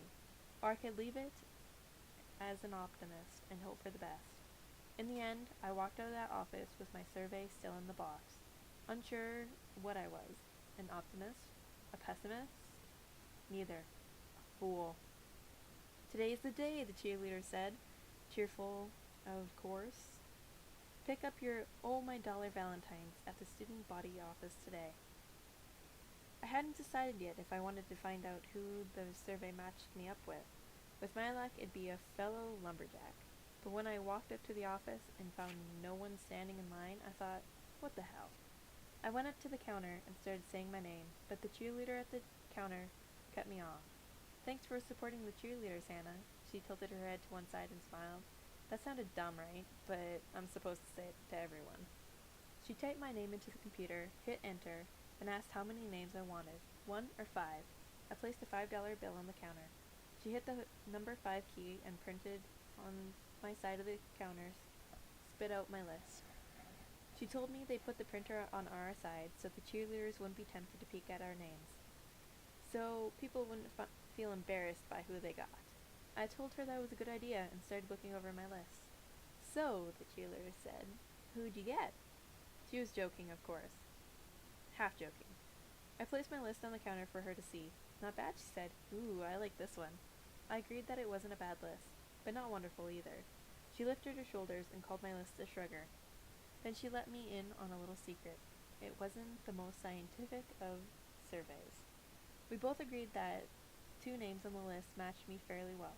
Another name, one that I was pleased with, brought an entire different reaction out of her. "No," she said. Her expression, her posture, lost all its cheeriness. "Trust me. No." "But he's cute," I said. "On the outside," she said. She pulled out a stack of 5s from the register, put mine on top, then went through the stack, turning each bill the same way. I didn't push the subject, but I should have. And in a couple more tapes, you'll know why. Which reminds me, I haven't told you who our main man in this tape is. Fortunately, this is the perfect time to introduce him, because this is exactly when he showed up. Something started buzzing. A phone? I looked at the cheerleader, but she shook her head, so I swung my backpack onto the counter, fishing out my phone and answering it. "Hannah Baker?" the caller said. "Good to see you." I looked at the cheerleader and shrugged. "Who is this?" I asked. "Guess how I got your number," he said.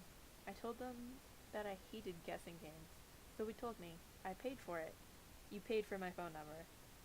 The cheerleader scooped her hand over her mouth and pointed to the printout, the "Oh My Dollar Valentine." No way, I thought. Someone was actually calling because my name was on their list?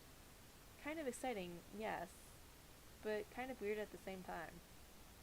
The cheerleader touched the names we both thought were good matches, but I shook my head no. I knew those voices well enough to know it wasn't either of them. It also wasn't the one she warned me about. I read the other 2 names on the list out loud. "It looks like you made my list," the caller said, "but I didn't make yours." I asked him where on his list my name popped up. Again he told me to guess, then quickly added that he was joking. "Ready for this?" he asked. "You're my number 1, Hannah." I mouthed his answer, "number 1, and the cheerleader hopped up and down. "This is so cool," she whispered. The caller then asked what I was doing for Valentine's Day. "Depends," I told him. "Who are you?" But he didn't answer. He didn't need to, because at that moment I saw him, standing right outside the office window, Marcus Cooley. "Hello, Marcus." Marcus, as you know, is one of the biggest goof-offs at school. Not a slacker goof-off, but a good goof-off. He's actually funny. An endless number of painfully dull classes have been rescued by a perfectly timed Cooley pun. So naturally, I didn't take his word at face value. Even though he only stood a few feet away, separated by a window, I kept talking to him through the phone. "You're lying," I said. "I'm not on your list." His normal goofy smirk at that moment looked kind of sexy. "What, you don't think I'm ever serious?" he asked, and he pressed his list against the window. Even though I stood too far away to actually read it, I assumed he'd only hold it up to prove that my name did, in fact, hold his top spot. Still, I thought he must have been kidding about getting together for Valentine's Day, so I thought I'd make him squirm a bit. "Fine," I said. "When?" The cheerleader covered her face with both hands, but through her fingers I watched her skin blush. I don't know. Without her as an audience egging me on, I doubt I would have agreed to go out with him that fast. But I was playing it up, giving her something to brag about at cheer practice. Now it was Marcus's turn to blush. "Oh, okay, well, how about Rosie's, for ice cream?" My words came out sarcastic. Ice cream? But I didn't mean it that way. An ice cream date just sounded so cute. So I agreed to meet him there after school, and with that we hung up. The cheerleader slapped her hands on the counter. "You have absolutely got to let me brag about this." I made her promise not to tell anyone until the next day, just in case. "Fine," she said, but she made me promise to spill every last detail afterward. Some of you may know the cheerleader I'm talking about, but I'm not saying her name. She was very sweet and excited for me. She did nothing wrong. Honestly, no sarcasm there. Don't strain yourselves reading into my words. Did I tell the cheerleader about what happened at Rosie's? No. Instead, I avoided her as long as I could. And you're about to find out why. Of course, I couldn't avoid her forever, which is why, in a little while, she'll make another appearance on these tapes, but with a name. So if you want the full Hannah experience, go to Rosie's for yourself. E5 on your map. Sit down at one of the stools at the counter. In a minute, I'll tell you what to do after seating yourself. But first, a little background on me and Rosie's. I had never gone there before that day. I know, it seems crazy. Everyone's been to Rosie's. It's the cool, quirky place to hang out. But as far as I knew, no one went there alone. And every time someone invited me, for some reason or another, I was busy. Family visiting from out of town, too much homework, always something. To me, Rosie's had an aura about it, a mystery. In the stories I heard, it seemed like things were always happening there. Alex Standall, his first week in town, had his first fight outside Rosie's front door. He told me and Jessica about it during Monette's garden cafe period. A girl whose name I will not repeat had her first under-the-bra experience at Rosie's while making out between the pinball machines. With all those stories, it seemed that Rosie's turned a blind eye to anything going on as long as cones were being filled and burgers were being flipped. So I wanted to go, but I was not about to go alone and look like a dork. Marcus Cooley gave me the reason I needed, and I just so happened that I was free. Free, but not stupid. I was a little wary of Marcus, a little suspicious, but not of him as much as the people he hung out with. After peeling away from our Ollie Ollie Oxenfree group at Monette's, Alex started hanging out with Marcus, and after the little stint Alex played with the who's hot, who's not list, I didn't trust him. So why would I trust someone he hangs out with? Why? Because that's exactly what I wanted for me. I wanted people to trust me, despite anything they'd heard. And more than that, I wanted them to know me, not the stuff they knew like they thought they knew about me. No, the real me. I wanted them to get past the rumors, see beyond the relationships I once had, or maybe still have, that they didn't agree with. But if I wanted people to treat me that way, I had to do the same for them, right? So I walked into Rosie's and sat at the counter, and when you go there, if you do go there, don't order right away. Just sit and wait a little more. Listen to the conversations around you. Are people wondering why you're sitting there alone? Now glance over your shoulder. Did a conversation stop? Did their eyes turn away? I'm sorry if this sounds pathetic, but you know it's true. You've never gone there by yourself, have you? It's a totally different experience, and deep down, you know the reason you've never gone alone is the reason I just explained. And if you do go, and you don't order anything, everyone's going to think the same thing about you that they thought about me, that you're waiting for someone. So sit there, and every few minutes, glance at the clock on the wall. The longer you wait, and this is true, the slower the hands will move. Every 15 minutes are up. You have my permission to order a shake, because 15 minutes is 10 minutes longer than it should have taken for the slowest person to walk there from school. Somebody isn't coming. Now, if you need a recommendation, you can't go wrong with the banana and peanut butter shake. Then, keep waiting, however long it takes to finish your shake. If 30 minutes goes by, start digging in with your spoon so you can get the hell out of there. That's what I did. 30 minutes is a long time to wait for a Valentine's date, especially inside Rosie's diner by yourself. It also gives you plenty of time to wonder what happened. Did he forget? Because he seemed sincere. I mean, even the cheerleader thought he meant it, right? Calm down, Hannah. That's what I keep telling myself. You're not setting yourself up for a fall. Calm down. Does that sound familiar to anyone else? Isn't that how I convinced myself not to pull my survey out of the box? Okay, stop. Those were the thoughts running through my head after waiting 30 minutes for Marcus to show up, which probably didn't put me in a good frame of mind for when he finally did show up. He sat down on the stool next to me and apologized. I told him that I'd almost given up and left. He looked at my empty milkshake glass and apologized again, but in his mind, he wasn't late. He wasn't sure I would even show up, and I'm not going to hold that against him. Apparently, he thought we were just joking about the date, or he assumed we were joking about the date. But halfway home, he stopped, thought about it, and headed to Rosie's just in case. And that's why you're on this tape, Marcus. You turned around just in case. Just in case I, Hannah Baker, Miss Reputation, was waiting for you. And sadly I was. At the time, I just thought it might be fun. At the time, I was stupid. See, when Marcus came into Rosie's, he wasn't alone. No, Marcus came into Rosie's with a plan. Part of that plan was to move us away from the counter to a booth near the back, near the pinball machines, with me on the inside. Me, sandwiched between him and a wall. If you want, if you're sitting at Rosie's right now, stay at the counter. It's more comfortable there. Believe me. I don't know how much of his plan was thought out. Maybe he arrived with just an end game, a goal. And like I said, Marcus is funny. So there we were, sitting in a booth with our backs to the rest of the diner, laughing. At one point, Marcus had me laughing so hard that my stomach hurt. I leaned over, touching my forehead to his shoulder, begging him to stop. And that's when his hand touched my knee. That's when I knew. I stopped laughing.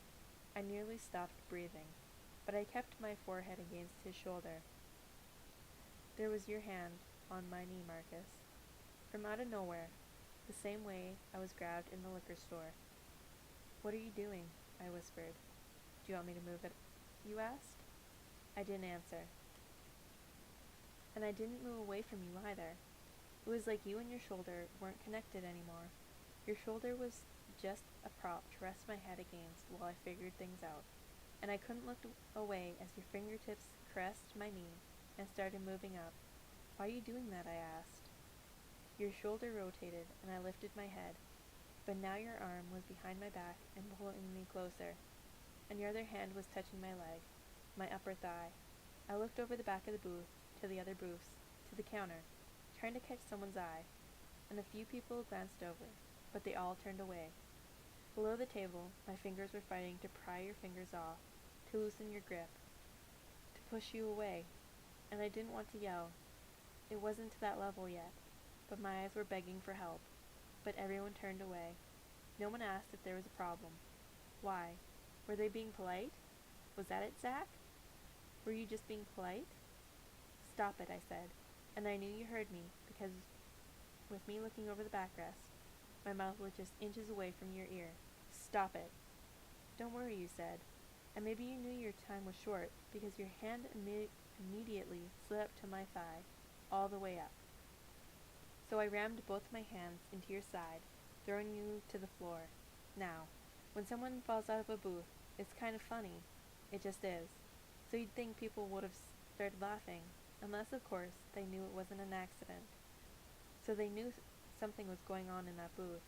They just didn't feel like helping. Thanks. Anyway, you left.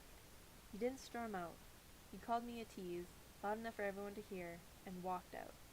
So now, let's back up. To me, sitting at the counter, getting ready to leave. To me, thinking Marcus wasn't showing up because he simply didn't care. And I'll tell you what I was thinking then, because now it applies even more. For the longest time, from almost day one at the school, it seemed that I was the only one who cared about me.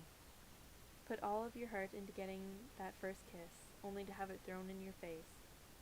Have the only two people you truly trust turn against you.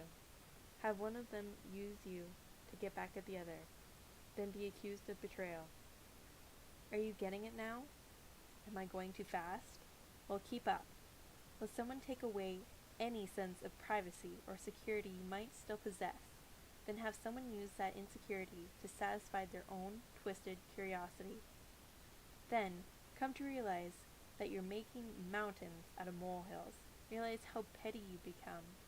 Sure, it may feel like you can't get a grip in this town. It may seem that every time someone offers you a hand up, they just go and let you slip farther down. But you stop being so pessimistic, Hannah, and learn to trust those around you. So I do, one more time. And then, well, certain thoughts begin creeping around.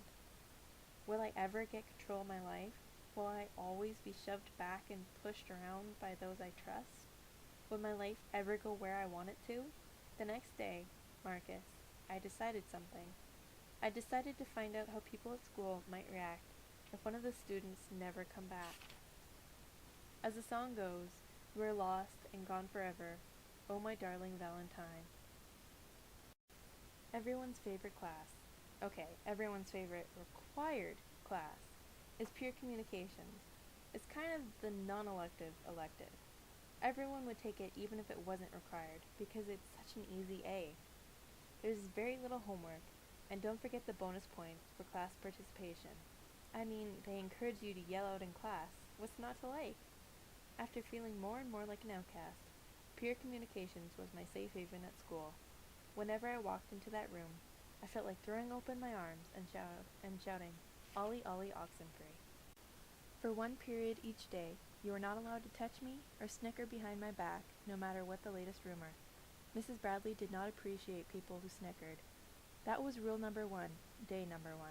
If anyone snickered at what anyone else said, they owed Mrs. Bradley a Snickers bar, and if it was an extremely rude snicker, you owed her a king size. And everyone paid up without argument. That's the kind of respect people had for Mrs. Bradley. No one accused her of picking on them, because she never did. If she said you snickered, you did, and you knew it. The next day, there would be a Snickers bar waiting on her desk. And if there wasn't, I don't know, there always was. Mrs. Bradley said Peer Communications was her favorite class to teach, or moderate, as she called it. Each day, we had a brief reading assignment full of statistics and real-world examples. Then we discussed bullies, drugs, self-image, relationships. Everything was fair game in Peer Communications, which, of course, made a lot of other teachers upset.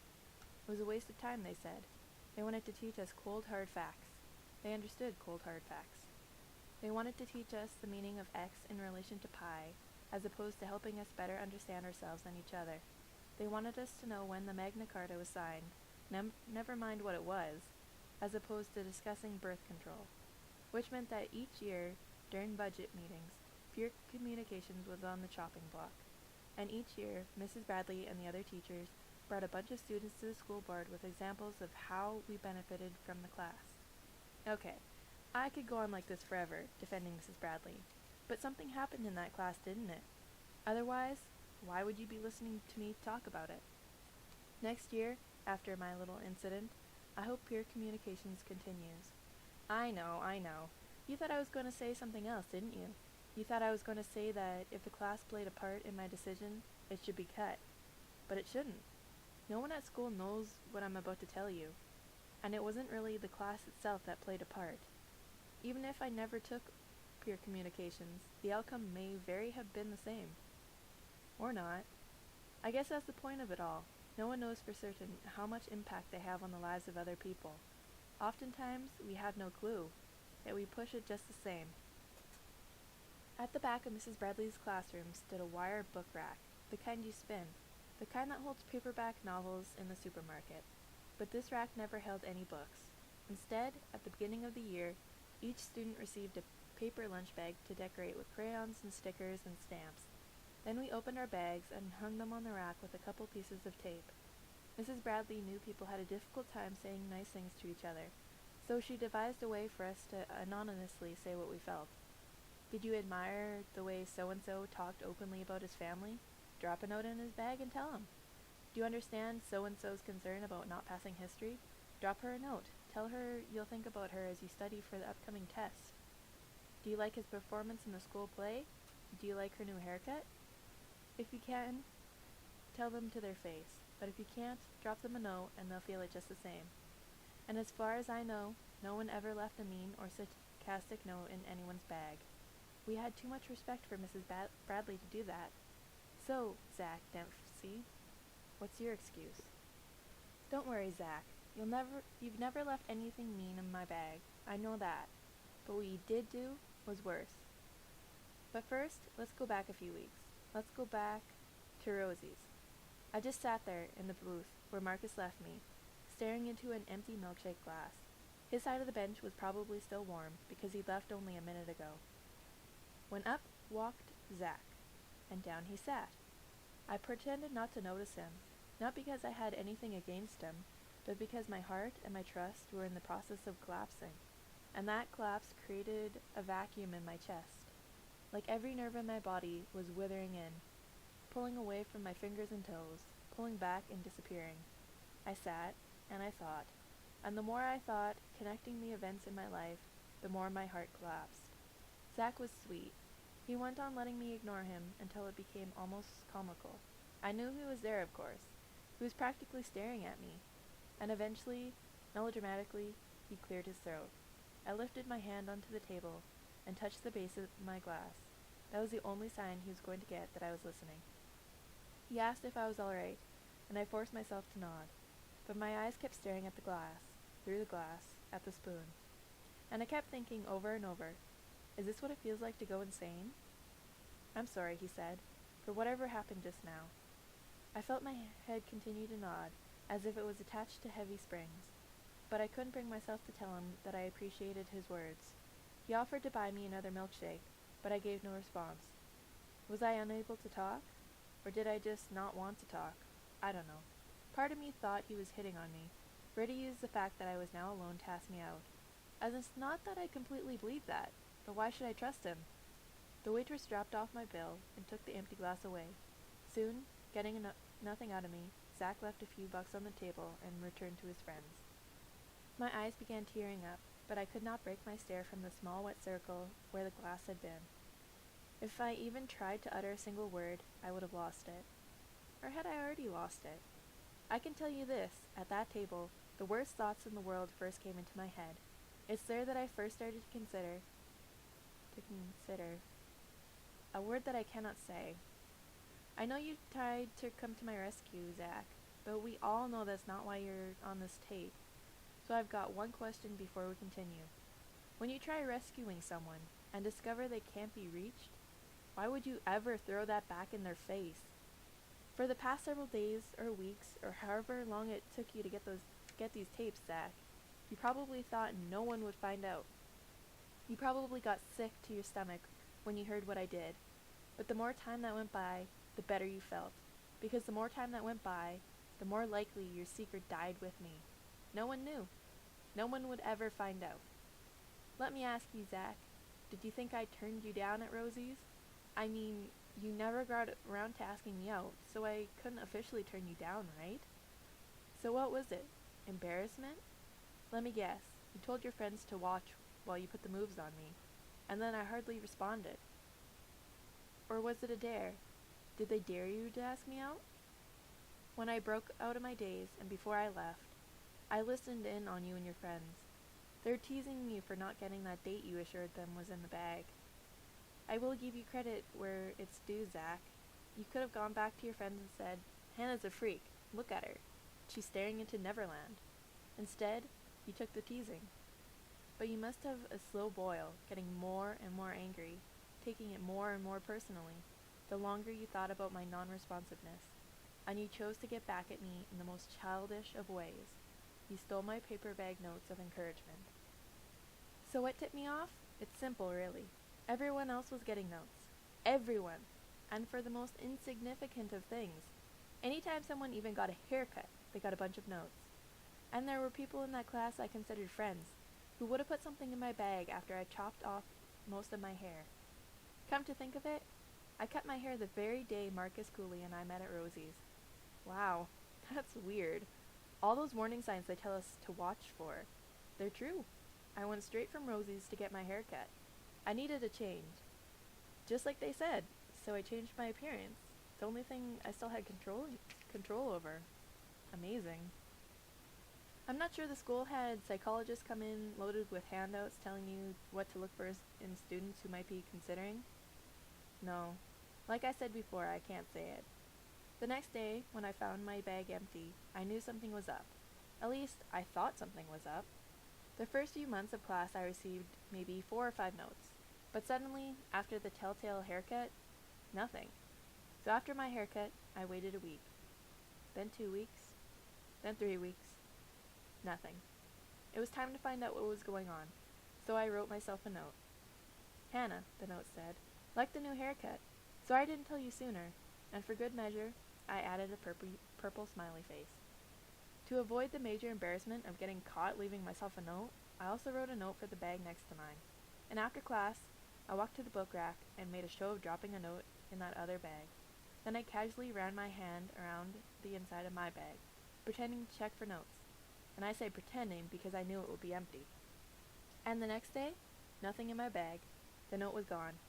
Maybe it didn't seem like a big deal to you, Zach, but now I hope you understand. My world was collapsing. I needed those notes. I needed any hope those notes might have offered. And you? You took that away.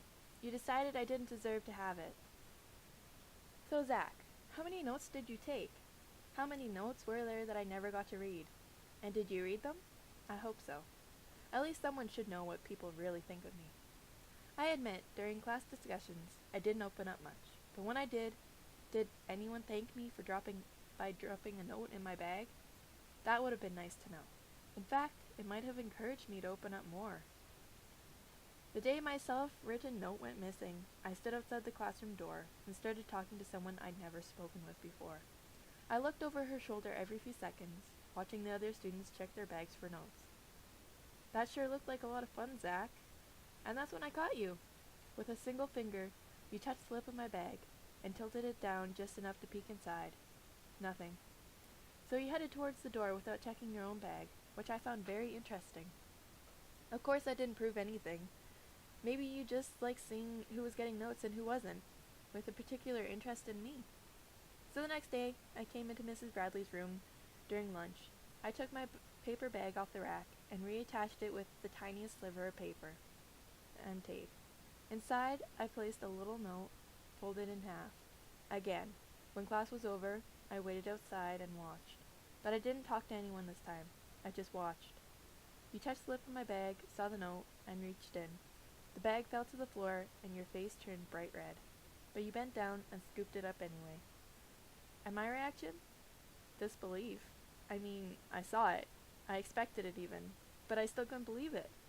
While my original plan called for me to confront you right then and there, I jumped to the side, out of the doorway. In a hurry, you rounded the corner, and there we were, face to face. My eyes stung as I stared at you. Then I broke that stare and lowered my head, and you took off down the hall. When you were halfway down the hall, still walking fast, I saw you look down as if reading something. My note? Yes. You turned for just a moment to see if I was watching, and for that moment, I was scared. Would you confront me and tell me you were sorry? Yell at me? The answer? None of the above. You just turned and kept walking, getting closer and closer to the doors leading outside, closer to your escape. And as I stood there in the hallway alone, trying to understand what just happened and why, I realized the truth. I wasn't worth an explanation, not even a reaction. Not in your eyes, Zach. For the rest of you listening, the note was addressed to Zach by name. Maybe he sees it now as a prologue to these tapes. Because in there, I admitted I was at a point in my life when I really could have used encouragement anyone might have left me. Encouragement that he stole. But I couldn't take it anymore. You see, Zach's not the only one with a slow boil. I shouted after you, "Why?" In the hallway there were still a few people changing classes. All of them jumped, but only one of them stopped, and he stood there, facing me, cramming my note into his backpack. I screamed that word over and over again, tears finally spilling over, running down my face. Why? Why, Zach? So now, let's get personal. In the spirit of opening up, of full disclosure, let me offer you this. My parents love me. I know they do. But things have been not very easy recently.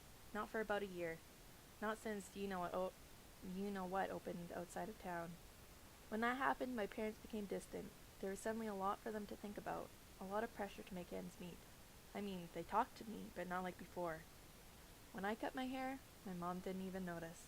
And as far as I knew, thank you, Zach, no one at school noticed either. In the back of our class, Mrs. Bradley also had a paper bag.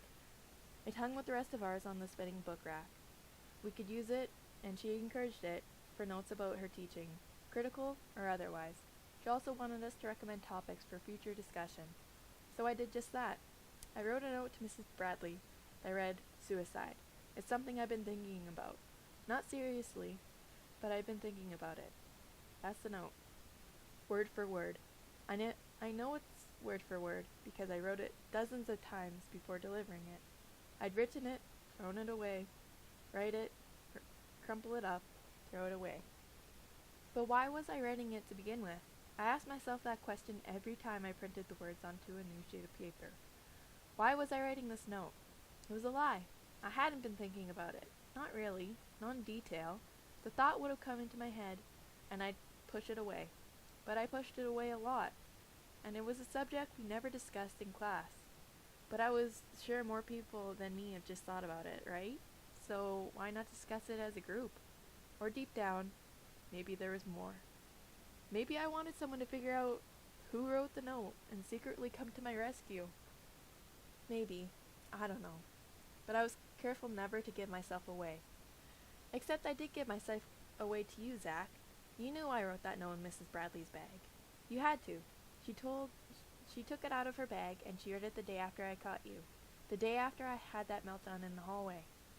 But you did nothing, Zach. Even after Mrs. Bradley brought it up. You did nothing to reach out. So what did I want from the class? Mainly, I wanted to hear what everyone had to say. Their thoughts, their feelings. And boy, did they tell me.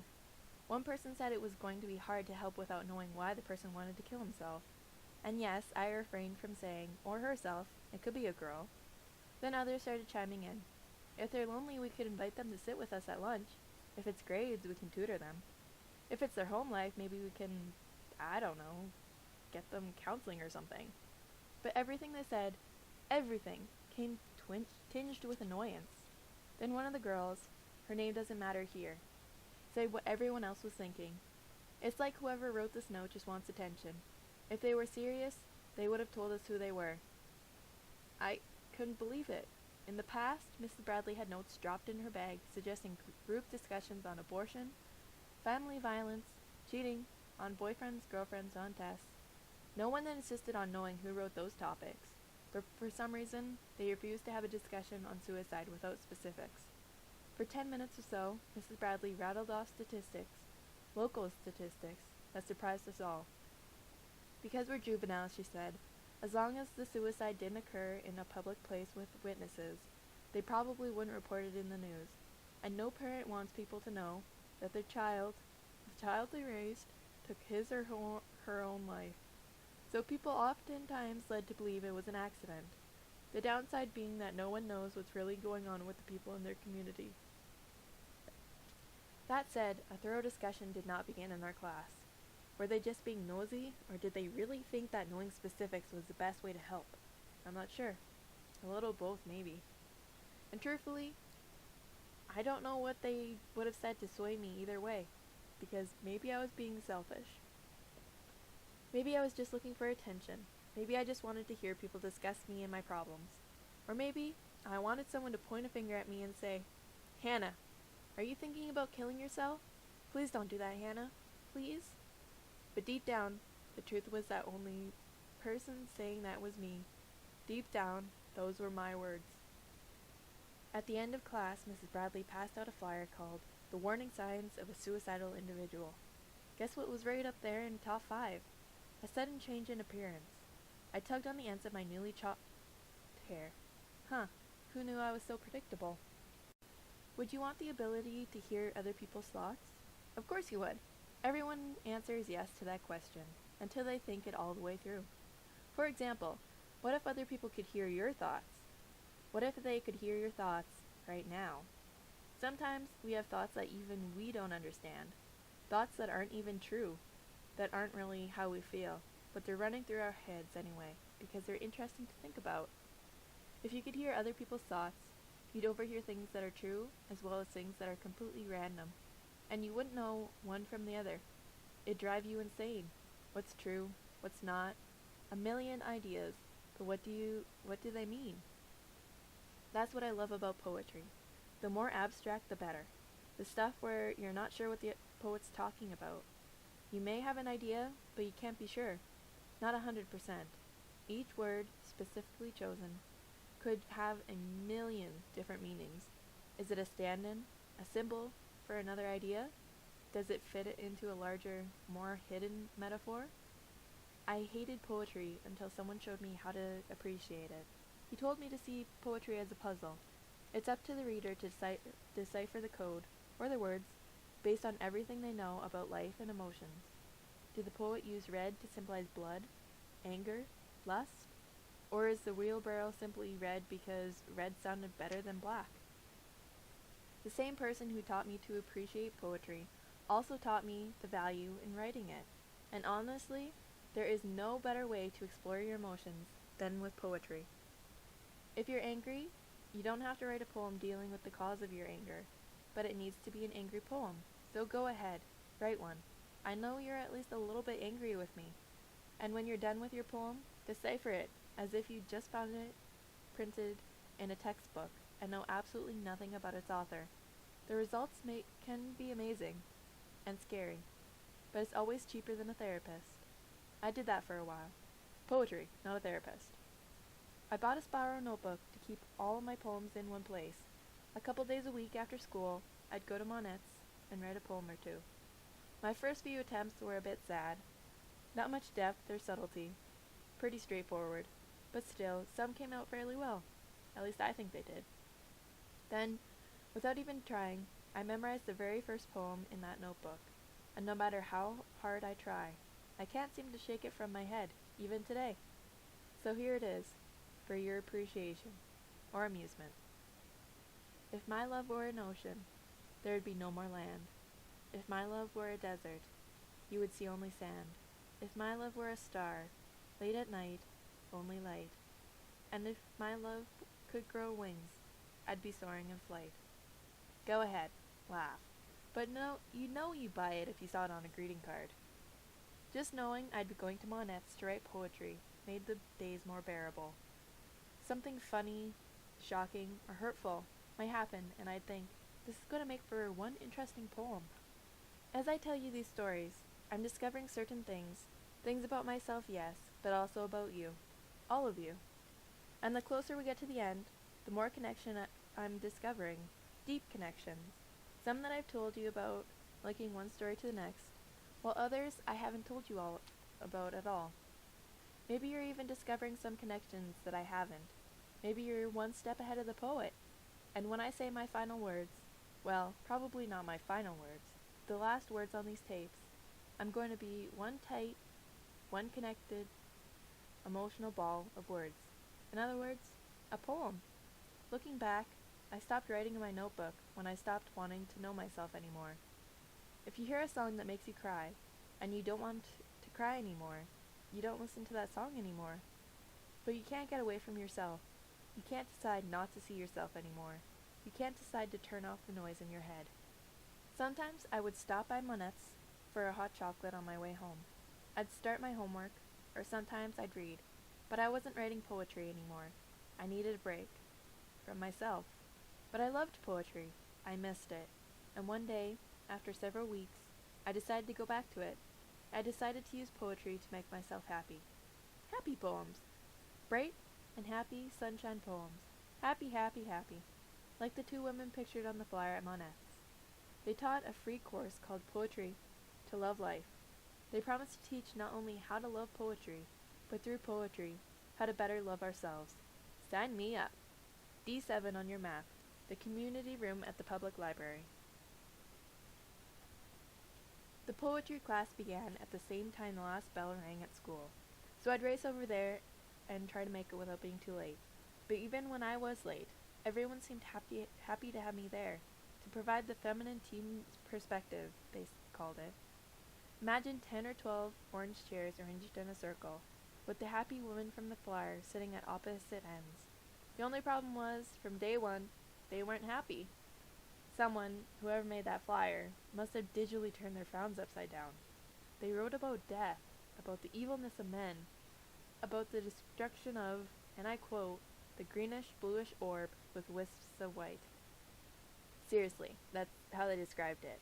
They went on to call Earth a knocked-up, gaseous alien needing an abortion. Expose yourself, they said. Let us see your deepest and your darkest. My deepest and my darkest? What are you, my gynecologist?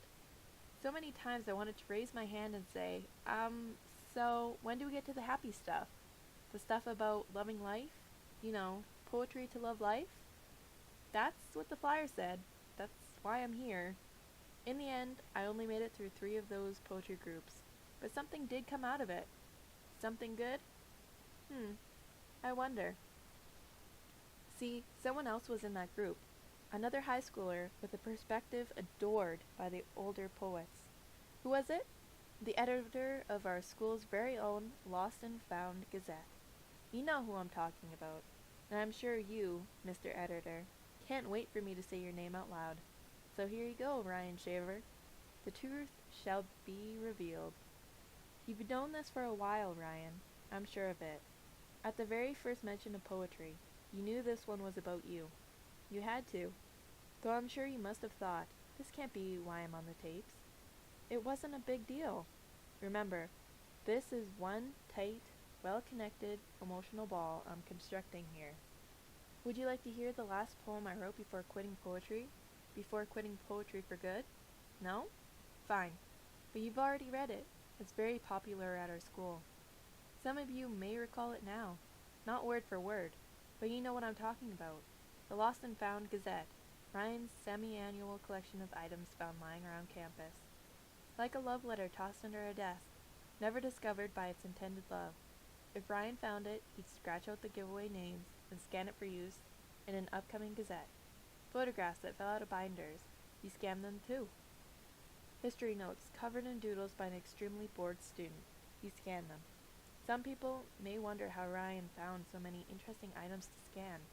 Did he actually find them all? Or did he steal them? I asked him that very question after one of our poetry meetings, and he swore that everything he printed was found purely by chance. Sometimes, he admitted, people did slip items they found into his locker. Those, he said, he couldn't vouch for 100%. That's why he scratched out names and phone numbers. And photographs, as a rule, couldn't be too embarrassing. He'd gather 5 or 6 pages of good, quirky material and print off 50 copies. Then he'd staple them together and drop them off at random places throughout school. Restrooms, locker rooms, on the track. Never in the same spot, he told me.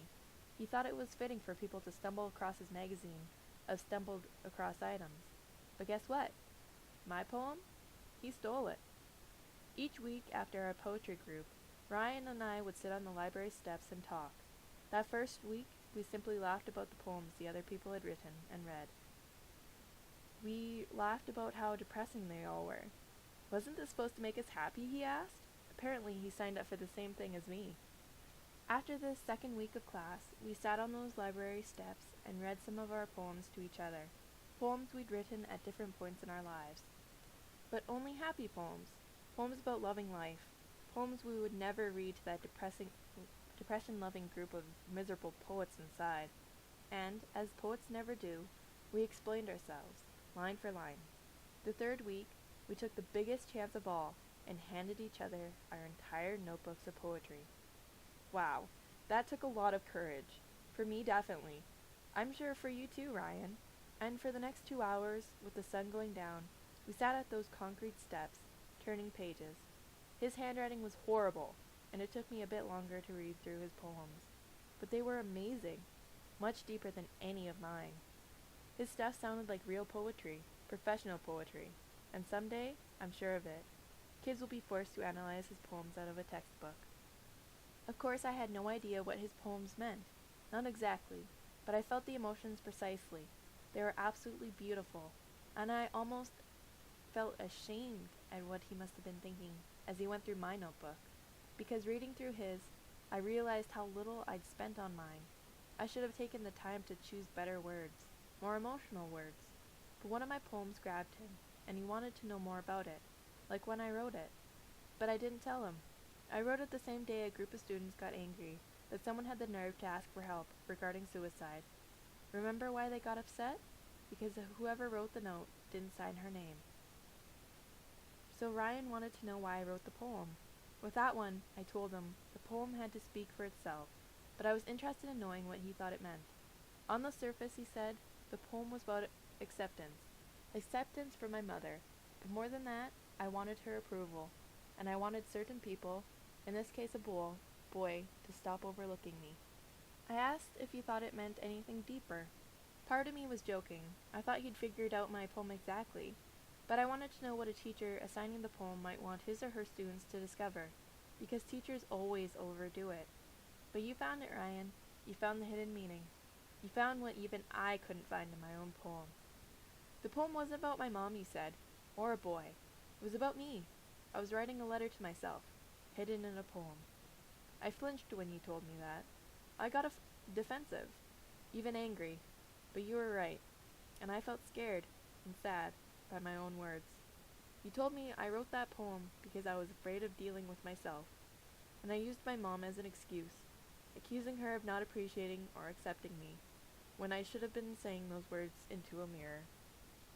And the boy? I asked. What does he represent?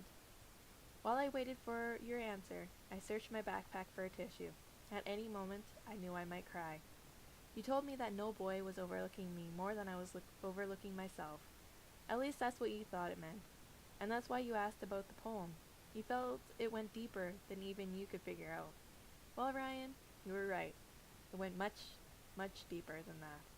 And if you knew that, if that's what you thought, then why did you steal my notebook?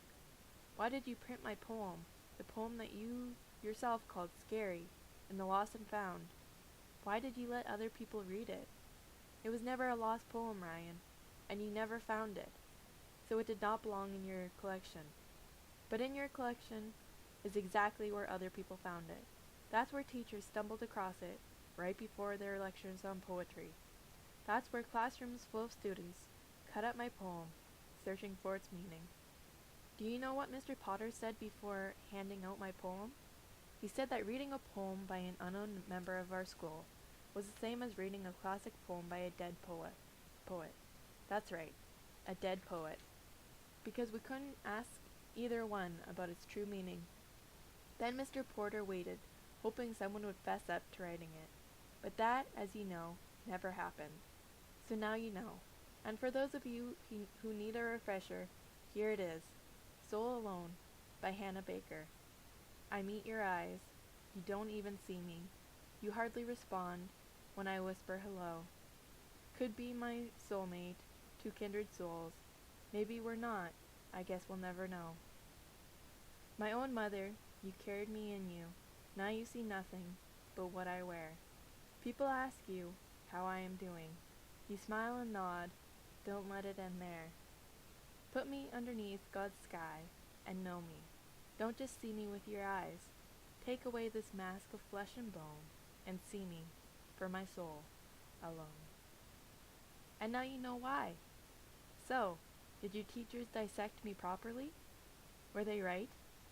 Did you have any clue at all it was me? Yes, some of you did. Ryan must have told someone, proud that his collection made it into the curriculum. But when people confronted me, I refused to confirm it or deny it, which pissed some of them off. Some even wrote parodies of my poem, reading them to me in the hopes of getting under my skin. It was all so stupid and childish, and cruel. This doesn't seem like a big deal, does it?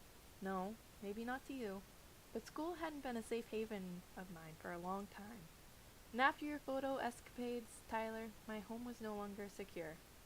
Now, suddenly, even my own thoughts were being offered up for ridicule. Very nice, Ryan. Thank you. You're a true poet. Romeo, oh Romeo, wherever art thou, Romeo? Good question, Juliet, and I wish I knew the answer. To be totally honest, there was never a point where I said to myself, Clay Jensen, he's the one. I'm not even sure how much of the real Clay Jensen I got to know over the years. Most of what I knew was second-hand information, and that's why I wanted to know him better, because everything I heard, and I mean everything, was good. It was one of those things where once I noticed it, I couldn't stop noticing it. Kristen Rennert, for example, she always wears black. Black pants, her black shoes, black shirt. If it's a black jacket, and that's the only black she's wearing, she won't take it off all day. The next time you see her, you'll notice it, and then you won't be able to stop noticing it. Steve Oliver's the same way. Whenever he raises his hand to say something or ask a question, he always begins with the words, all right. Mr. Oliver? All right, if Thomas Jefferson was a slave owner, Mr. Oliver? Alright, I got 76.1225. Mr. Oliver? Alright, can I have a hall pass? Seriously, every time. And now you'll notice it too. Every time. Overhearing gossip about Clay became a similar distraction. And like I said, I didn't know him very well, but my ears perked up whenever I heard his name. And I guess I wanted to hear something. Anything juicy. But not because I wanted to spread gossip. I just couldn't believe someone could be that good. If he was actually that good, wonderful, great. But it was a personal game of mine. How long could I go on hearing nothing but good things about Clay Jensen? Normally, when a person has a stellar image, another person's waiting in the wings to tear them apart. They're waiting for that one fatal flaw to expose itself. But not with Clay.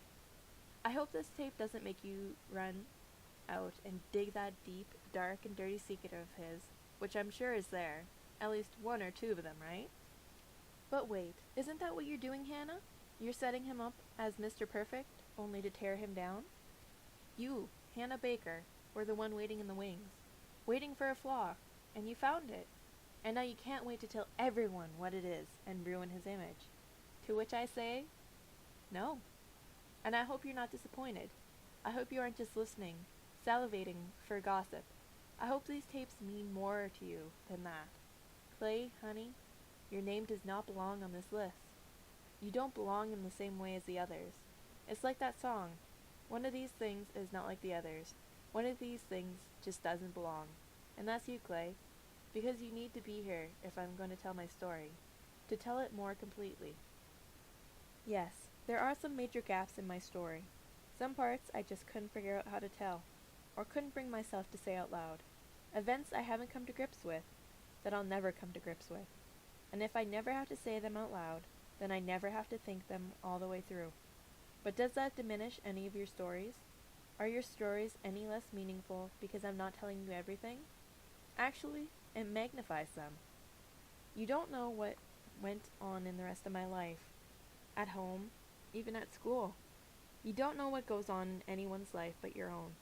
And when you mess with one part of a person's life, you're not messing with just that part. Unfortunately, you can't be that precise and selective. When you mess with one part of a person's life, you're messing with their entire life. Everything affects everything. The next few stories are centered around one night. They're centered around our night, Clay. And you know what I mean by our night, because through all of the years we spent going to the same school, or working together at the movie theater, there's only one night when we connected, when we really connected. That night drags many of you into the story as well. One of you for the second time. A random night that none of you can take back. Hopefully, no one will hear these tapes except for those of you on the list, leaving any changes they bring to your lives completely up to you. Of course, if the tapes do get out, you'll have to deal with the consequences completely out of your control, so I sincerely hope you're passing them on. For some of you, those consequences may be minimal, maybe shame or embarrassment, but for others, it's hard to say. A lost job? Jail time? Let's keep this between us, shall we? So, Clay, I wasn't even supposed to be at that party. I was invited, but I wasn't supposed to be there. My grades were slipping pretty fast. My parents asked for progress reports every week from my teachers, and when none of them came back with improvements, I was grounded. For me, grounded meant that I had 1 hour to get home from school, 1 hour being my only free time until I brought those grades up. During one of my Clay Jensen gossip moments, I found out that you were going to be at the party. What? Clay Jensen at a party? Unheard of. Not only was that my first thought, that's what people around me were talking about too. No one could figure out why they never saw you at parties. Of course they had all sorts of theories, but guess what? That's right, none of them were bad.